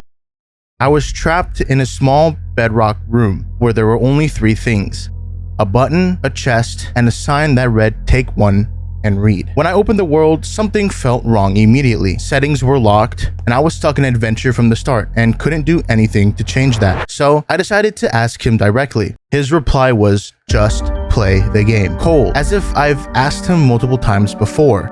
Take one and read. Okay, and there's a button. And a soul lantern. Rules. The iron room must remain sealed. What does... Nothing after that. Just... The iron room must remain sealed. That was the only rule written in this book. Rule 1. The iron room must remain sealed. It felt wrong, but clearly this place seemed to be some kind of SMP server just based off of this spawn room by itself. And servers always have more than one rule, which struck me odd. However, I decided to ignore this and decided to press the button. The button teleported me to a welcome message, like any other server. Okay, so yeah, I'm gonna heavily lean on the this was a ripped world. What is up with the Soul Land? Okay, a welcome board. Hello. Welcome to the Outer Rim SMP. Yeah, so this is an SMP world, or at least it used to be, I would assume, a server. Please follow our rules given to you upon spawning in. They may seem confusing, but these rules help us from keeping the server from going into complete NSLZD. What does that even mean? Please remember these three rules in your rule book and make sure to sign it, as if you lose your rule book, it is an immediate ban. Okay, so 3 rules. We have one rule. We literally have one rule. I'm gonna sign this because, you know, gotta follow the rules. Remember rule 3 and rule 1. They are the most important. So rule 1, Rule 1, the iron room must remain sealed. So there's some type of iron room that must remain sealed. Okay. Enjoy your time on the server. All right. And there's a house. I still can't mine anything, so we're stuck in adventure, but look at this. Again with the soul lanterns. Community house. So this is like the spawn area, basically. Everything in this welcome message felt weird. 3 rules, but we only have 1. Rules 1 and 3 being the most important. And 1 word out of every single word being complete gibberish. First off, who edited the rulebook? Why erase only certain rules? And why remove and rewrite or hide them? That's when I noticed the house.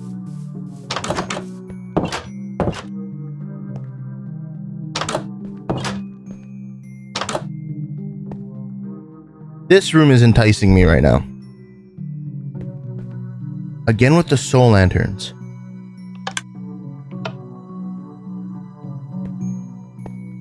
Okay.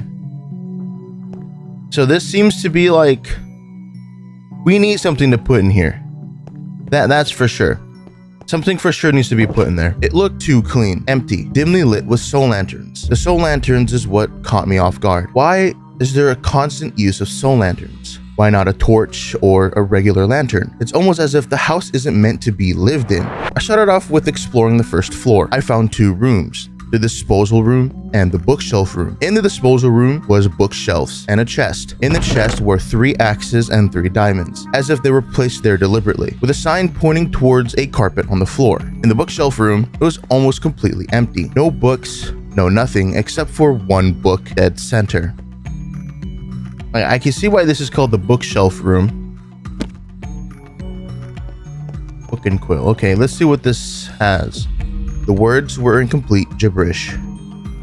But then it hit me. This is one of 2 things. This is either complete gibberish, which I highly doubt, or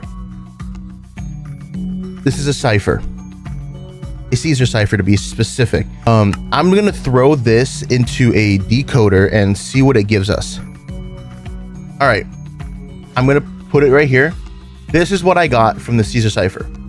6 axes, 6 diamonds, find them around the house or around the lot. Good luck. Okay. I also took the liberty of decoding the word from the message board, and it translated to chaos. Why was chaos the only word scrambled in the welcome message? Why does this place care so much about numbers, 6 axes and 6 diamonds? What secrets are behind the iron door? And also, what are the original rules? That explains what we found in the disposal room. 3 diamonds and 3 axes. We have half of the puzzle.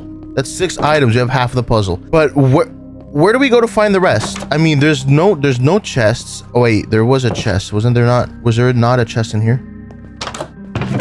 But there's nothing in the chest. I made my way to the 2nd floor of the house. The first thing I noticed was the signs above each of the doorways for the rooms on the 2nd floor. The symbols on them were weird. I didn't recognize them. They hinted towards another form of language or text that was probably used within the server that this world came from. There was a staircase just before the hall. Though before checking out the staircase, I went into each of the rooms. Each room had item frames with items in it, though I paid no attention to it. I swiftly made my way back towards the attic. The attic was packed with books and bookshelves. Each single one of these books was empty, except for one. Except for this one. Okay. There is literally nothing there. Inside was coordinates. These coordinates led me to a lava pool just outside of the house.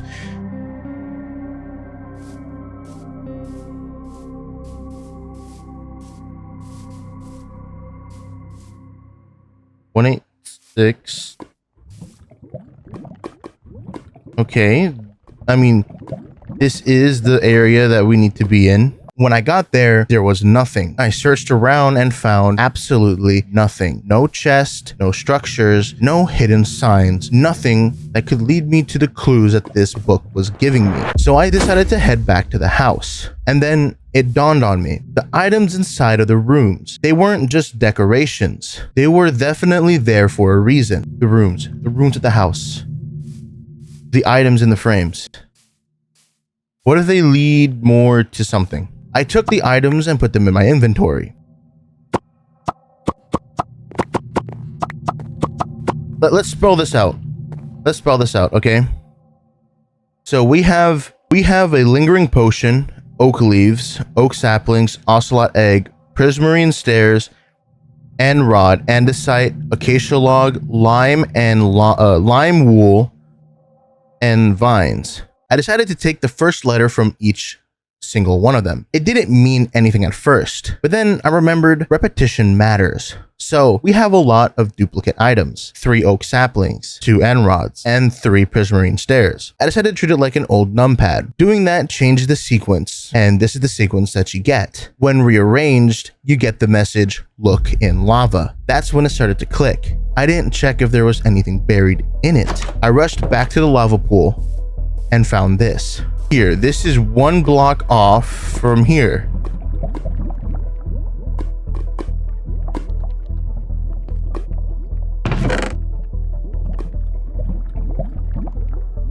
Huh.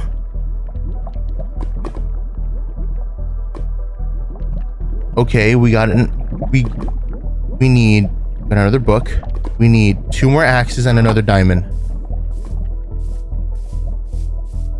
A chest buried inside at the exact coordinates given to me from the book. And in the chest was another book with 1 axe and 2 diamonds. The book also gave me another set of coordinates and a 4th rule. Why was I getting another rule? There should only be 3 rules according to the welcome message. So why is there a 4th rule? What does it mean by counting by the dream? And this could open a plethora of rabbit holes. What are the numbers referring to? Could this be the repeating numbers coming from these puzzles? And how many rules were there originally? The new coordinates led me to another lava pool, farther out.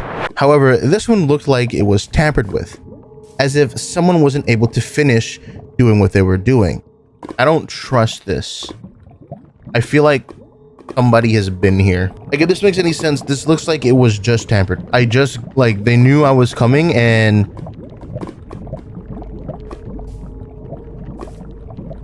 I'm on a single player world. This is a single player world. I'm pressing tab and... yeah. I don't want to jump in. I don't want to jump in. Is there anything over here? Ah, okay. We got the last 2 axes. However, just like the last lava pool, there was a chest hidden directly in the center of the lava, and inside were the remaining materials needed for the puzzle, and another book left for us to keep. This one was special. It was titled Alphabet, and inside was the strange symbols that we saw above the doors on the 2nd floor. These symbols weren't just random. They were tied to a different language, an entire alphabet system used in a visual way to communicate without naming or stating anything directly. Whatever this world is, whatever is being kept here, the alphabet system seems to play an important role in all of it. With this in mind, I rushed back to decode the symbols upstairs and finish the disposal room puzzle.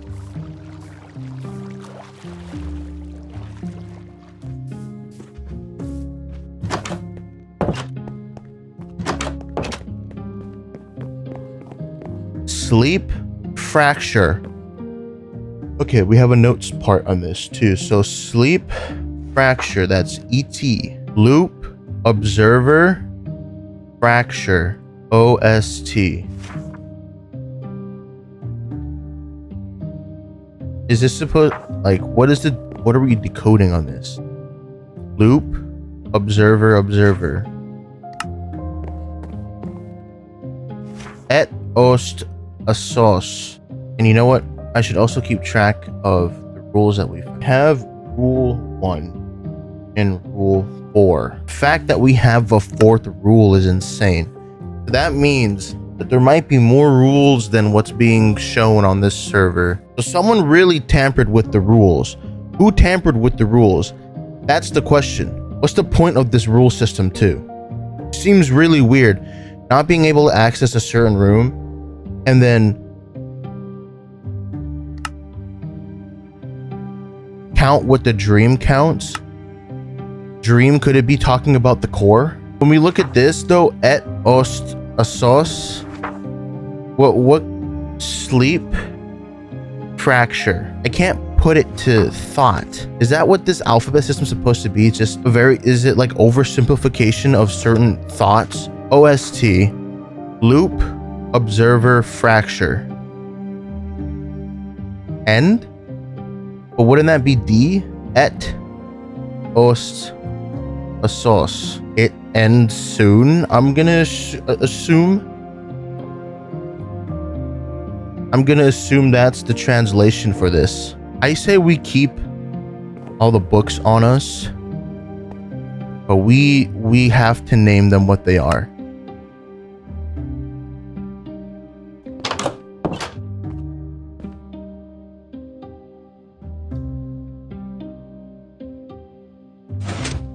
The sound of a piston door opening. Not far. At first I thought it was the iron room. The piston door came from somewhere else. It came from the bookshelf room. Underneath the redstone torch was a piston door, and underneath that was a chest. Inside the chest were 2 items, another book and Rule 3. Rule 3, the world repeats on purpose. What? And another book. Okay. Again, keeping track of the rules. We found rule 3. The world repeats on purpose. I just got chills. That's the symbol of death or end. End. End. And it's symbolic. We have 6 pages. We're going to recap this. 6 pages. We just got a book. 6 pages. What is the significance of this repeating 6?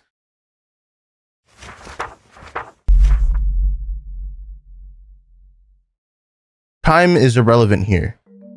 Granger isn't who she says she is. Whatever you do, leave while you still can. There used to be 6 of them. Now there's only this house and whatever she's after. Granger? What? Rule 3 read that the world repeats on purpose. What could this mean? What is it talking about? day and night cycles, respawning, chunks, reloading, or something even worse? Repetition isn't a bug. Is this world some type of containment for an entity that we don't know the name of? Is the Iron Door really something we shouldn't be tampering with? So many questions I just want the answers to. Why is there another Granger? So many possibilities. Where does this rabbit hole lead? Okay. What is even going on? I know Granger. Granger is one of my one of my oldest friends. Granger is a guy. This has to be a different Granger. Either that or my memory is warped, which it's not. I know for a fact this is a different Granger that they're talking about, that this book is talking about. Time is irrelevant. Time is irrelevant. Time is irrelevant here. What does that mean? As I continued to spiral with question after question, we've checked every single room in this house except for one. The room that slipped my mind finally came back into thought. The library. Why did we even ignore this room in the first place? We haven't checked the library, have we? This is the only room that's boarded up. Oh god, not this again. Just like the attic, there were packed bookshelves with empty books, except for one wall with 6 redstone torches. Again, repeating the number 6, but one bookshelf had only one book in it. And this book changes everything from here on out.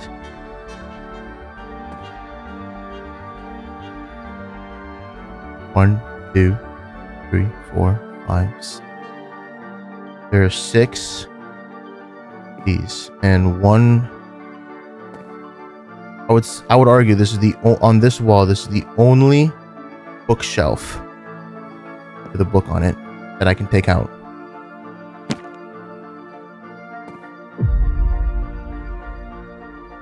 Coordinates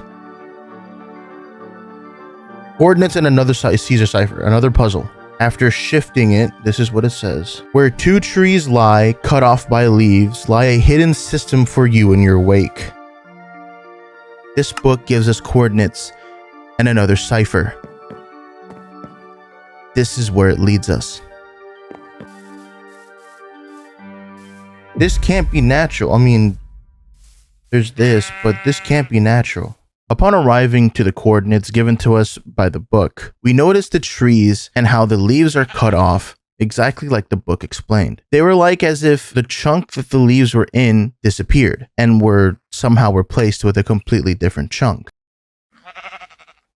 This sparked me to look around, and at first, I didn't notice anything until I started checking around the trees. That's when I found a button hidden underneath one of the trees.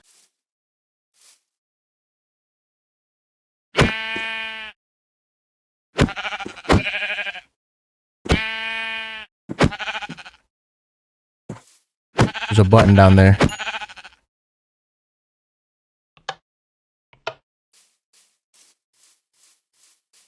Okay.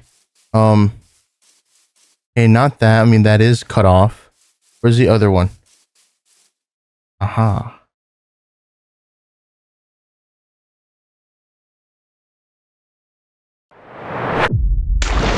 As I dropped down, I found out that this was an underground sewer system. Well, at least it was supposed to be. It seemed unfinished. Taking a look at one of the 4 directions that we could have gone in, one of the tunnels was completely unfinished. However, when I checked down one of the tunnels, I found a slim corridor. This was not just a sewer system, this was a maze. And at first, this corridor seemed pretty simple. Don't tell me this is a complete maze. Oh man. But this is the system they're talking about. A sewer system that leads into a maze. And on the other end was also 2 more slim corridors. These corridors also were mazes, one harder than the other. However, one of them led me to a little area with a sign.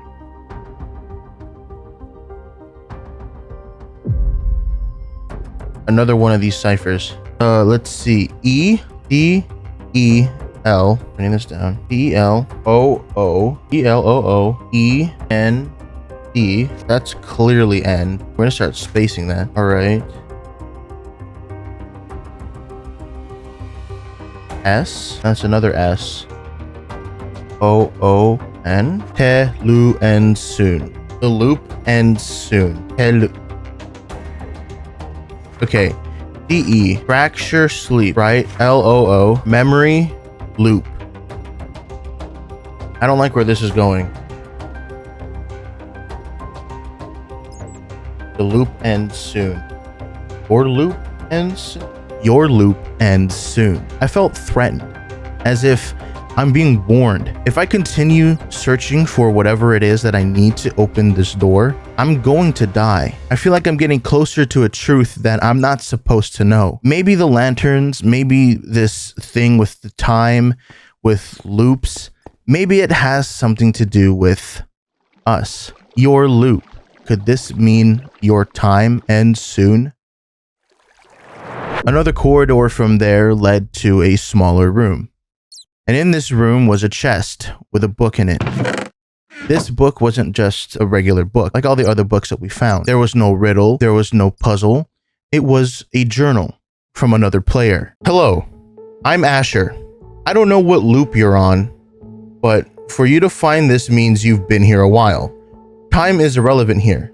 That's why the soul lanterns are everywhere, and probably why you found my journal. They help with preventing the loop from resetting everything, including chunks, inventory, and memory.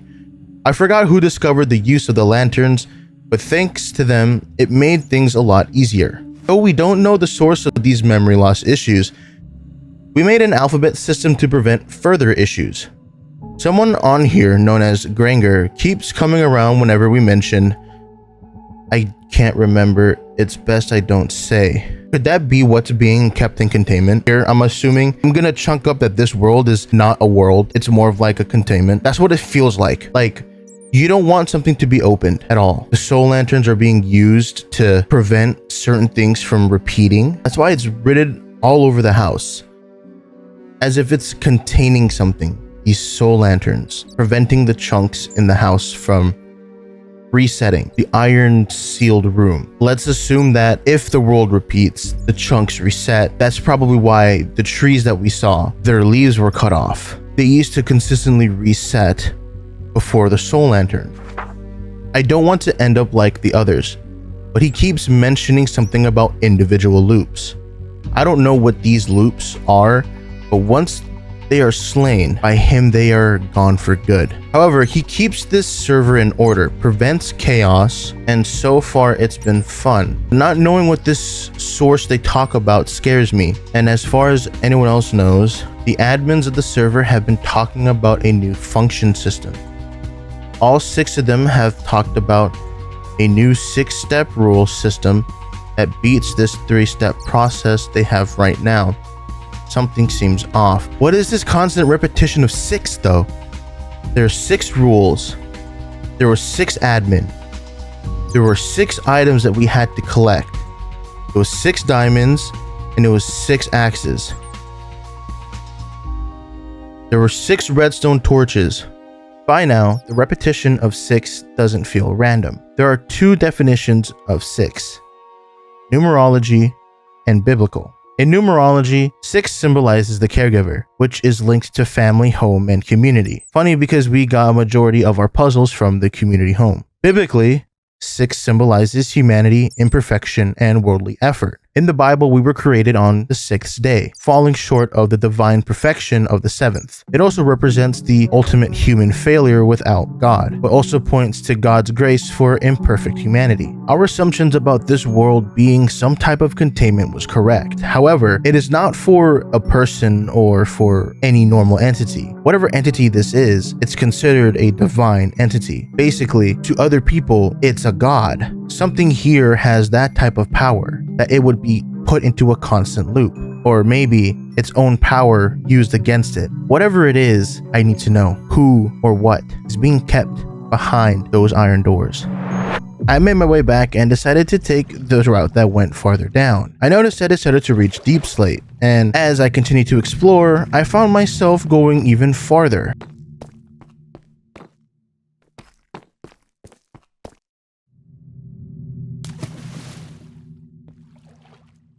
Another cipher.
for sure, we know this means to know is to.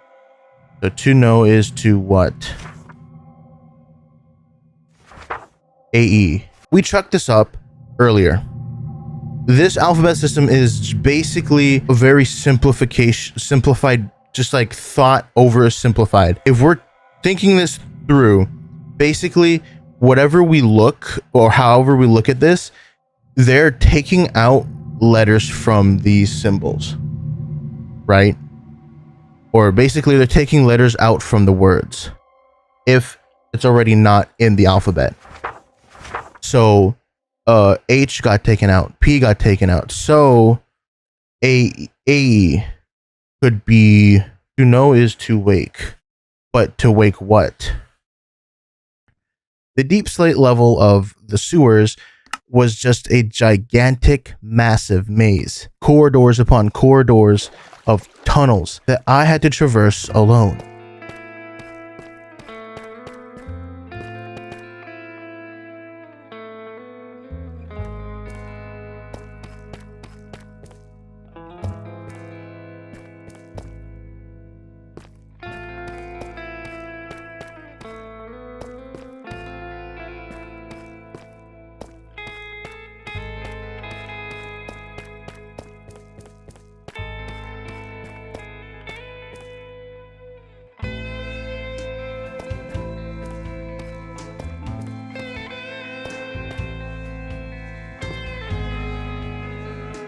And there it was, a staircase that led to a lower portion of the maze, and hidden in this lower part was another bookshelf with a book placed directly in the center of it. In the book was 3 things. Rule 6, do not seek completion. An alphabet encoded message that translates to end is to know, and to know is to awaken. And a warning, beware of the ones who seek. What is it that it's talking about when it comes to awaken? To know is to awaken. To know what? Could it be the name of this divine entity? I continued on with exploring the rest of the maze, and eventually I found a button on the wall.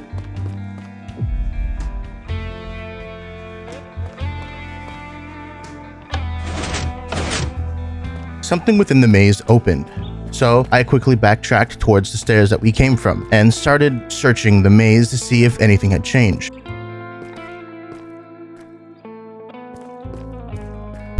Eventually I noticed a corridor that wasn't there before, primarily the green vines that stuck out like a sore thumb, and as I walked down the corridor I found another button, and once I pressed it, the corridor behind me closed, and I was trapped within here. I took the corridor down, and it led me into a grand room.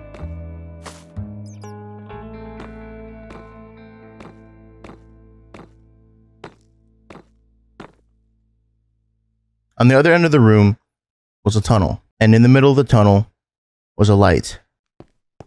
What is this place?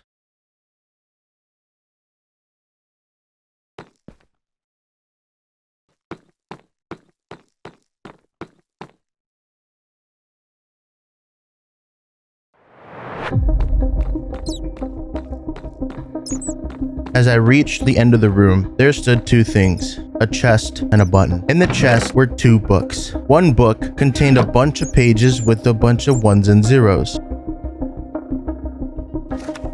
But these aren't just random 1s and 0s, they are binary. This code could decode into anything. It can decode into a link, it can decode into a message, or it can decode into a phrase. Putting it through the decoder, I got a message. And this message read, 6 processes, 6 restraints, 6 ways to keep it asleep.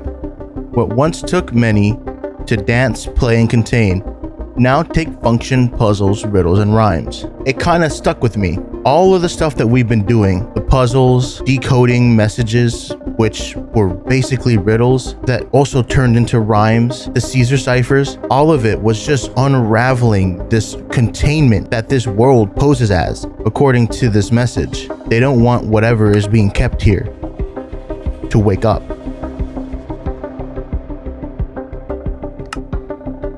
In the second book, gives us an image. This image is of a journal, and in this journal page are two photos with me and another person in it. I don't know who this person is, however their face looks familiar, but the main point of this should be the background. Both of the photos are very familiar. One is in front of the lava pool from the first puzzle, and another one is in front of the house, specifically next to the welcome message. One thing to notice is the lantern. It's not a soul lantern. It's a regular lantern. This could probably be why I don't remember this person. Could this have been an admin? Could this have been Asher? Or could this have been who the other Granger is? I don't know. Clearly, I have some tie to this world, seeing that I have been on here before the discovery of the lanterns. And Asher said that somebody had to have discovered the use of these lanterns. So if I have been on this world or server before, when? And how many times have I been on it? And how have I been on it? I have no recollection of this world. So what is the history between me and this world? Who are these people to me? And what is the bigger picture here?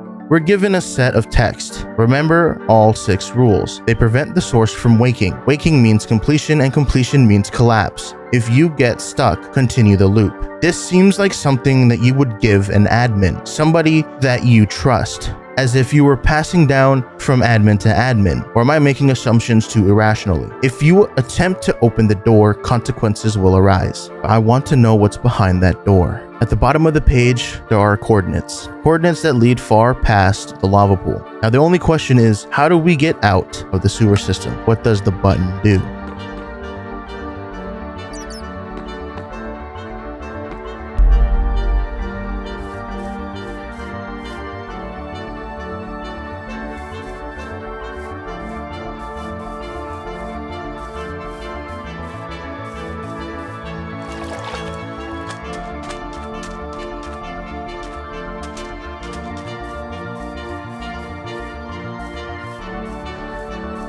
I followed the coordinates, and the coordinates led me to a sunken ship just off the shore of a dark oak forest. Inside the boat was a chest, followed by 2 soul lanterns. Symbolic, is what I thought. And upon opening the chest, we see items, paper. But hidden amongst them was the key card and rule number 5. Rule number 5 kind of stuck out to me. Sound binds the core. There was no sounds in here, no music, nothing but the ambience from the animals. The admins were charged with keeping the core asleep. I had a bad feeling about opening this iron door. My greed was too strong to resist. I rushed back to the house and opened the door.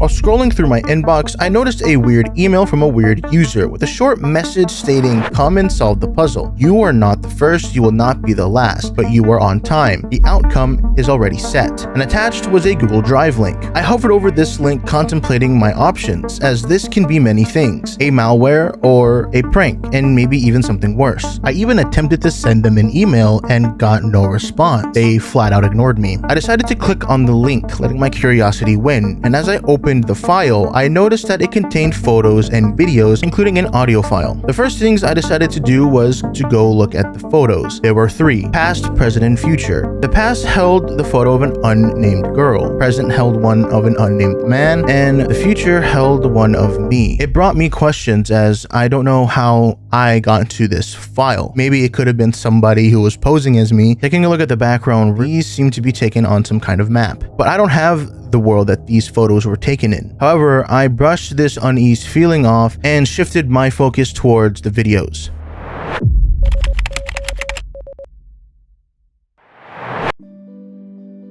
Immediately, we meet our protagonist, the man in the present photos. He He is also known as Jonas, as in the video he introduces himself as Jonas, going as far as introducing his entire username, Jonas09. And just by telling off the textures from his right hand, we already can put two and two together who he was. Jonas then goes on to explain how he got the map. He stated that he got the map via an email from a company. I would assume it's a corporate company, seeing as they offered him a computer and a handsome prize for finishing this puzzle map. Though it still strikes me odd. I'm assuming that he is some kind of kid, based off of the fact that he would actually agree to go through with this, accepting to do a puzzle map for a brand new computer and maybe some cash on the side. Jonas then shifts his attention to the book in his hotbar, titled Record Book. Hello, Jonas. This is not a test. Tests end. This is an observation. You will move. You will respond. Where this leads already has an outcome accounted for. Odd. I didn't have any questions for it, but it just kind of felt direct. It kind of felt like whoever put this here or whoever made the map already knew the outcome of what was going to happen to Jonas. It kind of felt out of place as well. I don't understand why this is so forward and straight to the point with what is going on. It's a puzzle map. You don't know if Jonas is going to complete it or not, to be honest. But for some reason, whoever sent him the map via that email knew a little too much. This record will update as observation continues. Return to it when the path appears to change. This piqued my interest the most. So this book will update as he progresses through the puzzle, which is kind of a cool feature for this map. As the puzzles progress, as he progresses through whatever this map has to offer him, there probably is going to be hints and clues given to him via this record book. Or probably it will just keep track of the puzzles that he completed.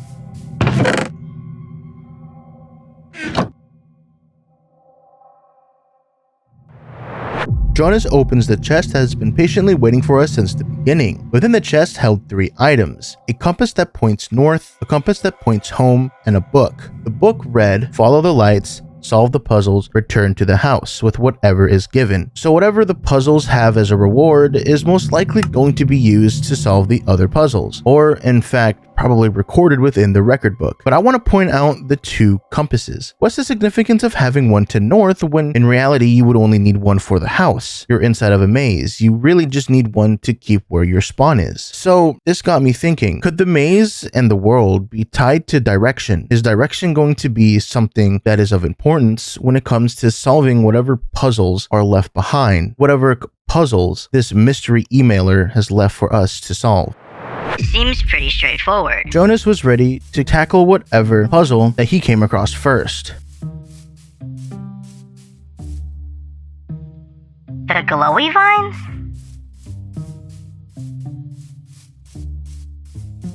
Jonas proceeded to follow the glowy vines as instructed by the book, since they were the only thing glowing within the maze. This would lead him to our first puzzle, a parkour puzzle. Something more physical, but also common within a puzzle map. However, there was a chest before the start of the puzzle, which gave him a hint as to what he needed to do to complete the task ahead of him. Follow the path, insert this book, directions are progress. Okay, seems easy enough. Those words would age horribly, as Jonas would struggle for a while on this parkour.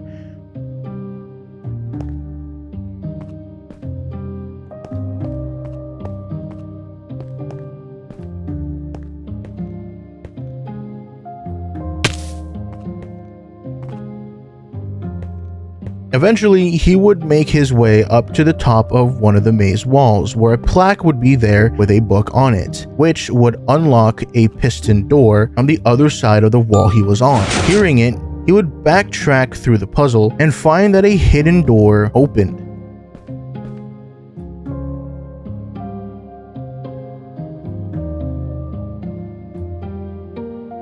Hesitant to jump down the hole that it presented, he inevitably did.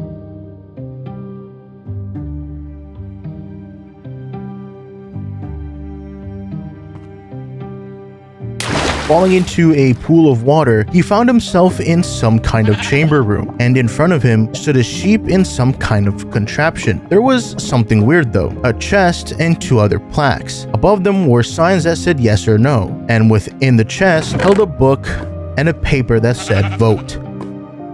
Within the book, it read, "This has already occurred. Kill yes or no. The outcome has already been accounted for." This, just like the other book at the beginning of the puzzle, including the record book, seemed very direct. I can't put my finger on why the texts are like this. It's baffling to me. Very confusing. I can't even process as to why anyone would be this direct when it came to the puzzle. It's too ominous.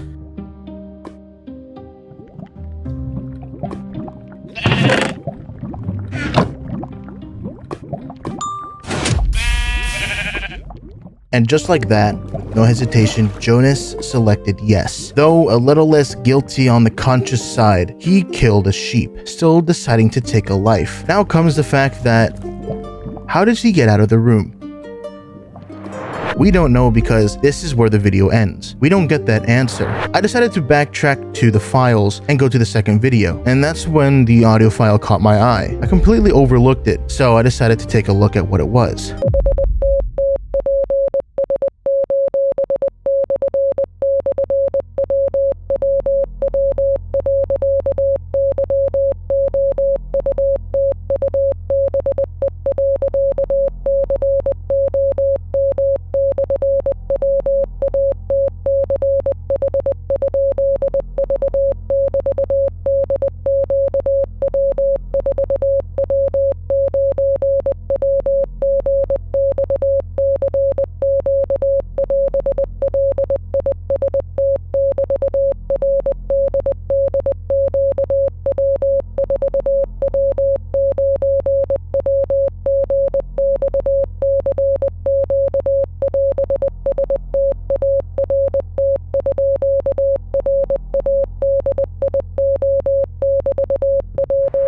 At first glance, it's just a bunch of beeps and long tones, but taking a second thought to think about what it could be, the thought of Morse code came into my mind. Now, I'm no good at solving Morse code, but taking my time and going through it slowly, I put it through a decoder and was able to get a download link to the world.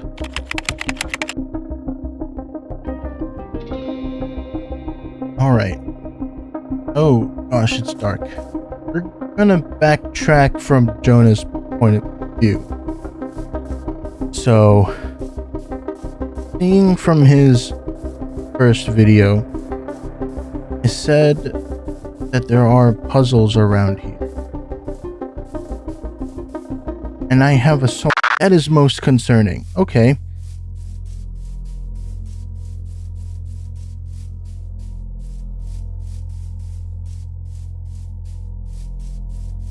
It's a gigantic labyrinth.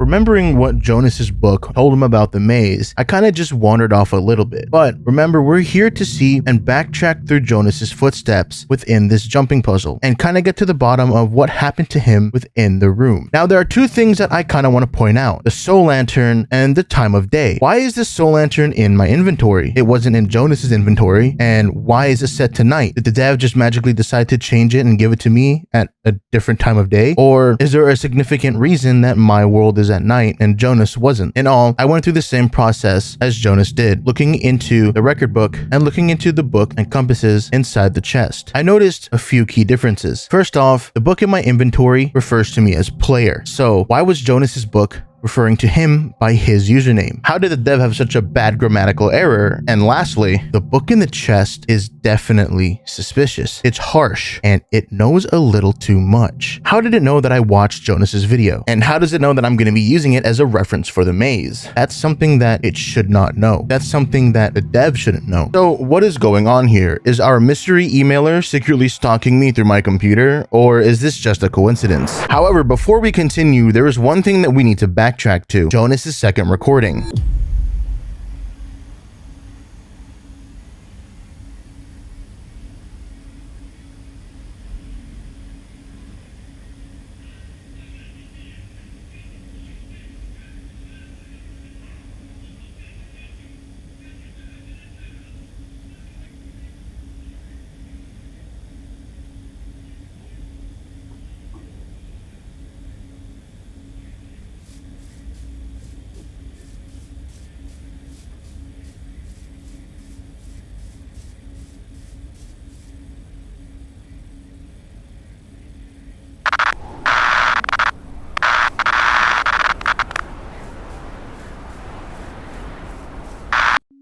Upon opening it, we realize that he was able to get out of the chamber room, but it doesn't show us. It just cuts back to Spawn. It's kind of like Jonas is just a husk of what he was. No text chat, no nothing, just a low hum coming from his mic. And to make things worse, it's like he's not all there. It's like he's being reprogrammed, like he was changed. However, Spawn seems a little different, and I mean a little different. The house. We know that the house is locked. There is a padlock on there, literally an amulet that we need to find, which I have no clue of finding. And secondly, the video is just disturbing, watching it from the start to finish. But that's when I noticed during the glitching parts of the video, there was just the slightest text visible during the static portions of the glitches. And in the first portion regarding the door, the words said this: first letter of every phrase. This could mean a plethora of things. It could mean every letter from the phrase of the books that we have so far, or of whatever books come from the challenges that we face later. We quickly followed in Jonah's footsteps, taking the route that he took to the first puzzle. Follow the path, insert this book, directions are progress. I feel I want to keep notes in this book that we got from our chest. I just mentioned stuff about directions. Directions are progress. That's kind of out of character here, or out of line. What do you mean by directions are progress? Right? I'm just making assumptions here in general when it comes to the compasses. The fact that they are the first thing that me and Jonas get, and the fact that we are literally in the center of a maze, it's kind of the first thing that I want to assume, or like put assumptions towards, is the fact that direction is going to be the biggest thing when it comes to whatever we're doing here. However, unlike Jonas, the first thing that we're going to do before we continue with this puzzle is take a look at our record book. Remember, our record book told us that this will update when a new path arises, or technically, it will update as we get to each puzzle. Jonas never looked at the book when he got to the puzzle. Maybe there's something hidden behind the reason why there was a room in the first place?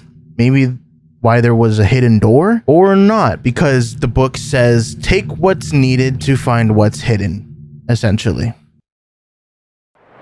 Congratulations, Dev. You've done the most. Like Jonas, we did the jumping puzzle all the way to the plaque, opened the secret door, and dropped down the hole. However, the only difference was the entity on the stand.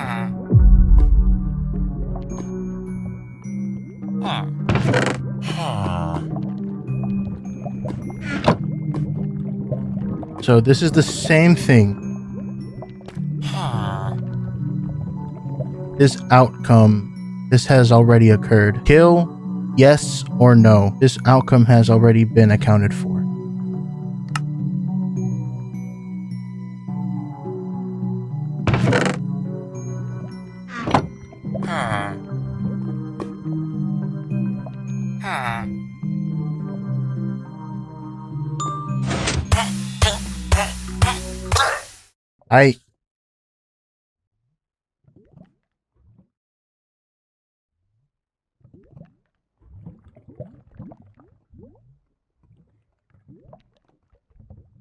Outcome unchanged.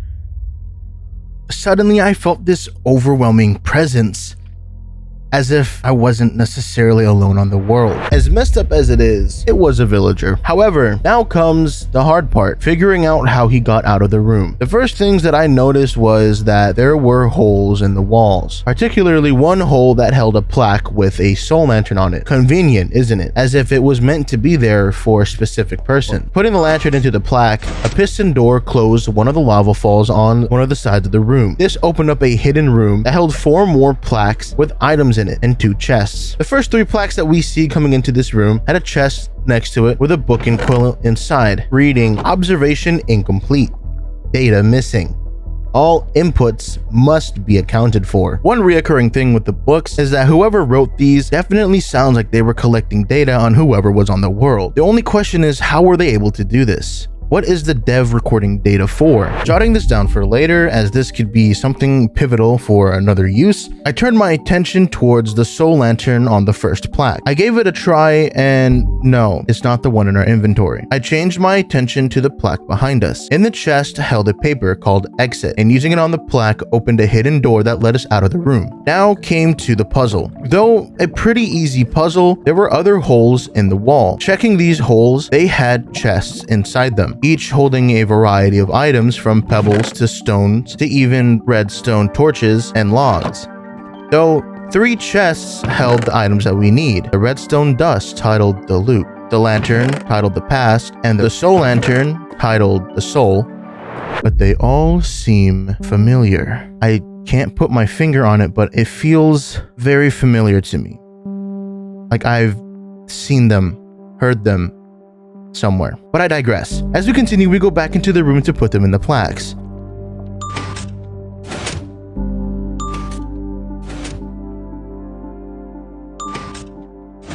And this opens another hidden door. A hallway that leads into a very familiar tunnel.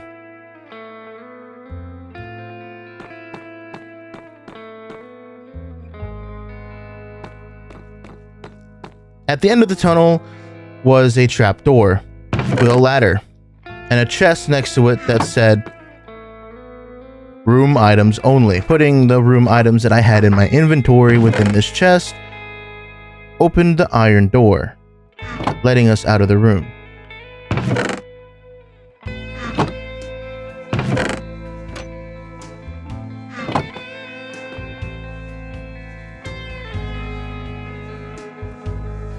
Could that have explained why Jonas didn't have anything in his inventory? Because there would still be stuff in his inventory if he figured this out, getting to this point that we have gotten to.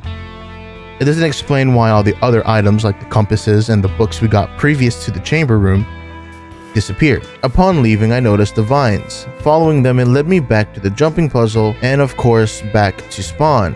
But on our way back, I noticed that it also diverged off the path originally, which I hadn't noticed before. So I decided to follow it, and it led me all the way north.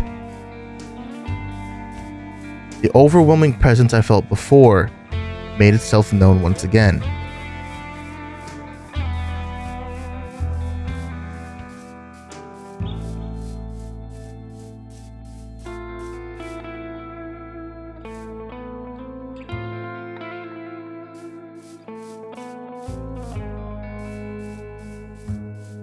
Whoa. By the big stone-like wall, there was a sign. It's just another loop.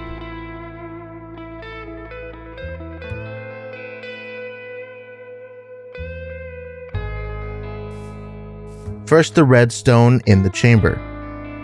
Now a sign talking about another loop. What could this mean? Everything seems so familiar. What the? Okay. Oh, what the hell is going on with this? Okay, what the hell is going on here? I'm just gonna put don't go north. And, what the hell does it mean by loop? This is a loop?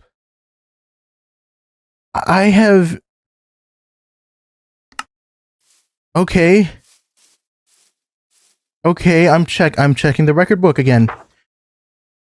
Nothing changed.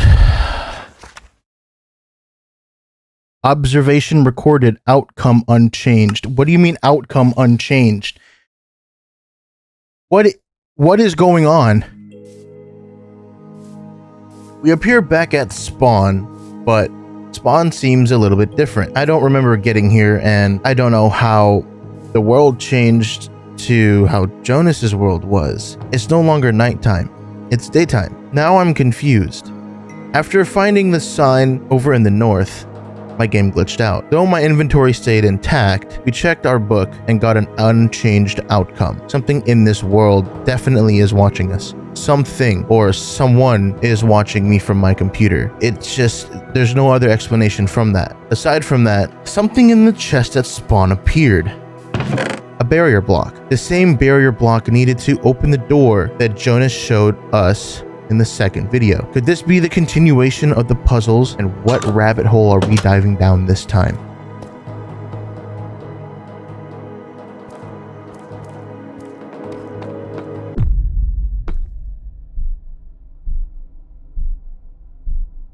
Oh, you gotta be kidding me. Oh boy, that's not good. This isn't.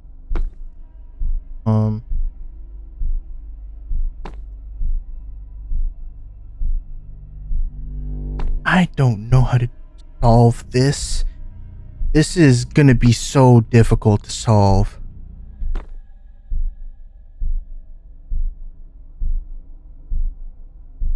What side am I starting on?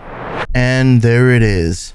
Probably one of the hardest puzzles that I'm probably going to solve for a while. An item frame lock combination. Not only is it a 12 item lock combination with 6 on each side of the room, but there are so many ways to do this combination. Luckily enough for us, the number combo for us. However, it is up to me to decipher how to put this in. I don't know if the numbers are referring to redstone signal or item frame placement. We're gonna start from left to right. I'm just gonna go off of that. I mean, that's what I was taught how to read. Reading it left to right. I'm gonna go top to bottom, left to right. Okay, let's do this. 1, 2, 3, 5. 1, 1, 2, 3. Okay, stays there. 1, 2, 3, 4. 1, 2, 1, 2. 7, 7, 7, 6, 6, 6.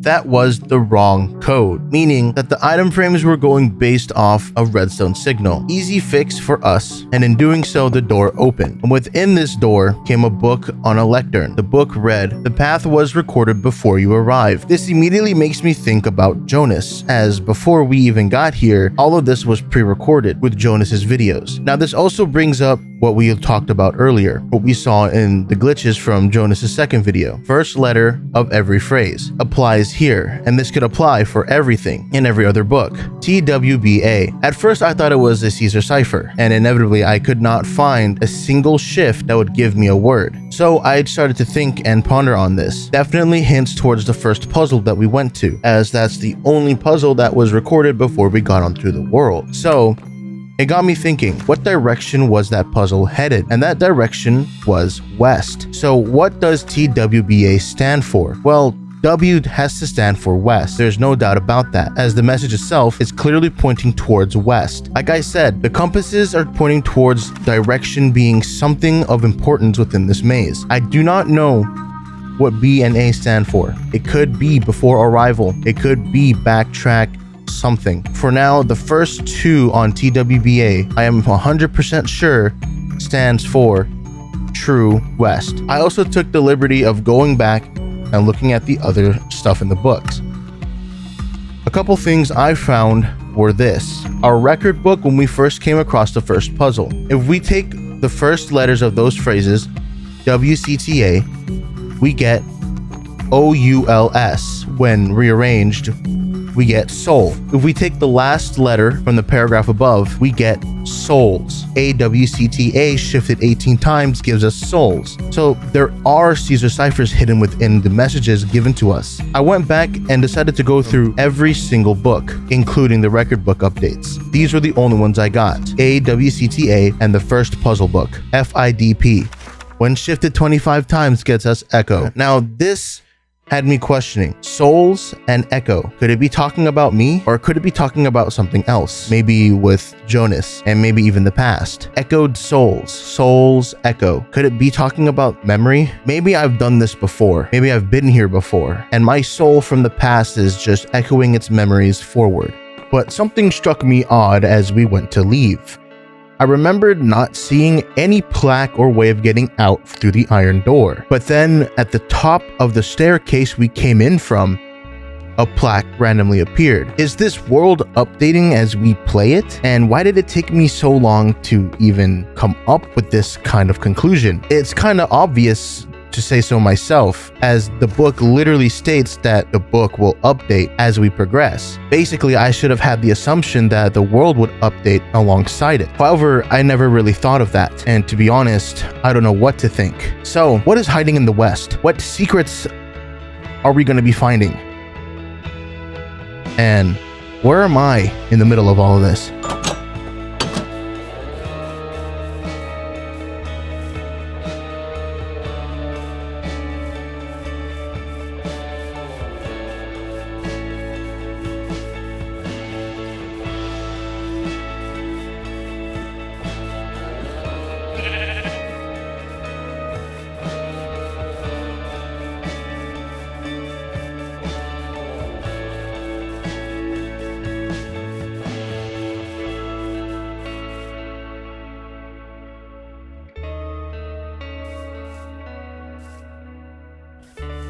Trees, leaves cut off on a tree as if chunks were replaced. I mean, who knows what happened to Jonas when he went north? A plethora of things could have happened because he went east after going north. It was super glitchy for him. But north is out of the question. We can't go north. Here. Amulet. Pale gold amulet. This is what we need. This is what we needed for the house. Now we just gotta go home. Now I just gotta find a way to go home without getting Oh. There was a pathway leading here. Odd. And the jumping puzzle. How come I never noticed this?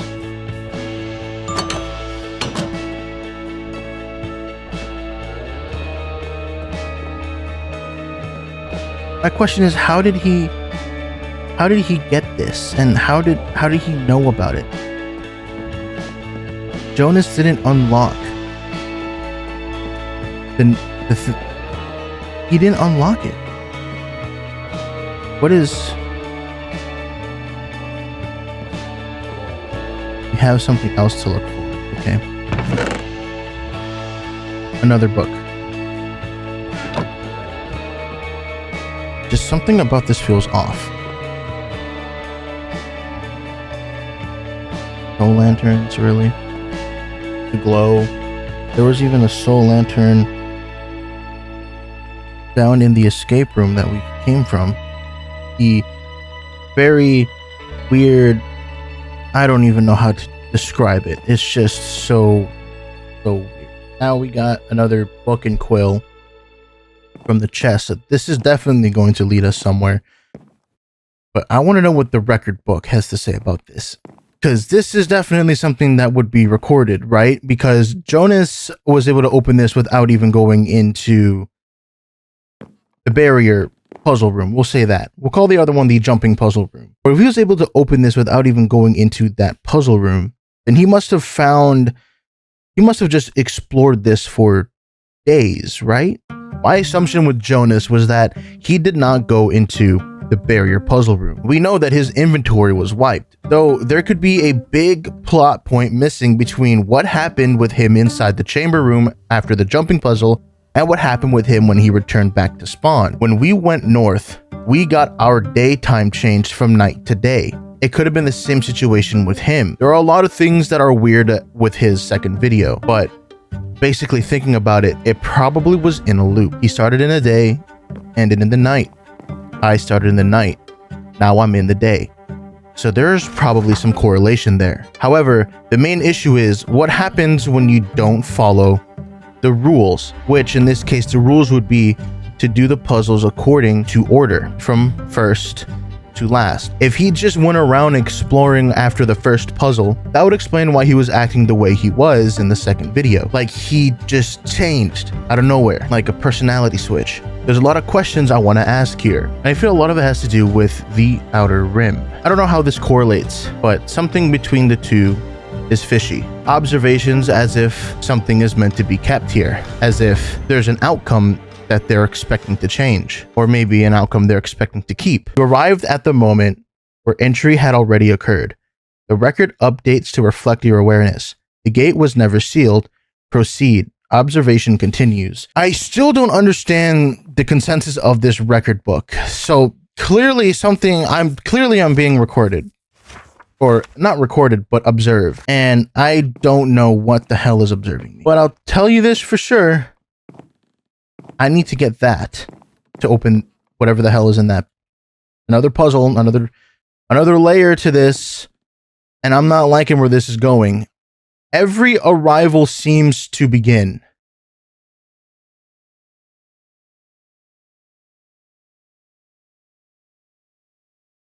EAST, east. Begin. We never went east. We have never gone to the east. Begin.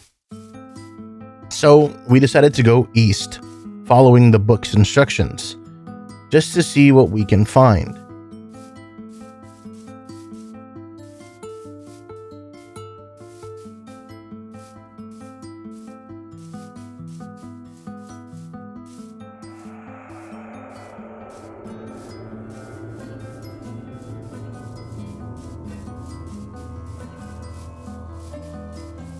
Though I noticed that there was no real pathway going east, we ended up finding another puzzle, which asked for the soul lantern again. Opening it gave us a hidden book, and within the book,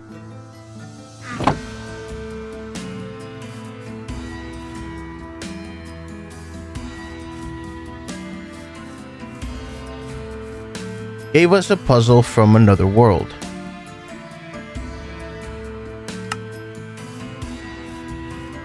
Why does that sound oddly familiar? The hands that turn the loop. I remember.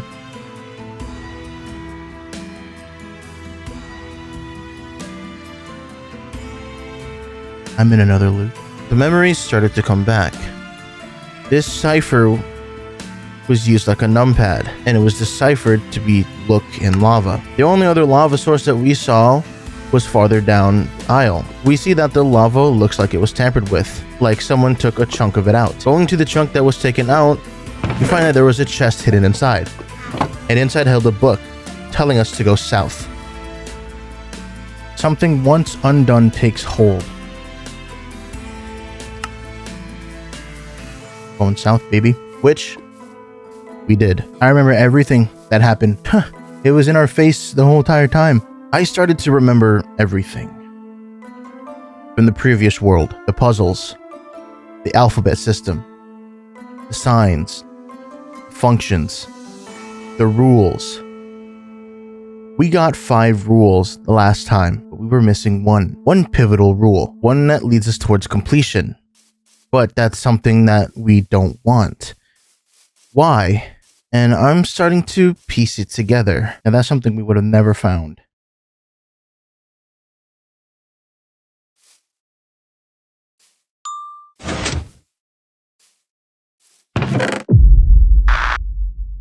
The core. All of a sudden, I had this overwhelming feeling to go back to the house and open that door. Everything started coming back. The other world. Asher's journal. It wasn't just a guide back then. It was a record. The people, like the woman from the past, Jonas, me, the loop doesn't exist to find an answer. They exist to prevent one. Awareness. And awareness isn't failure, it's a trigger. Something that I should have known as an admin, but instead, I fed into my own greed and I opened that iron sealed door. These worlds aren't meant to be solved, aren't meant for fun. Jonas, Asher, me, we're here for what? To be contained, to prevent completion, to prevent knowing Whatever thought that we had, whatever the name given to me from whatever was in that chest, it means something. And every time you start a new loop, it ends at the same point. Outcomes unchanged.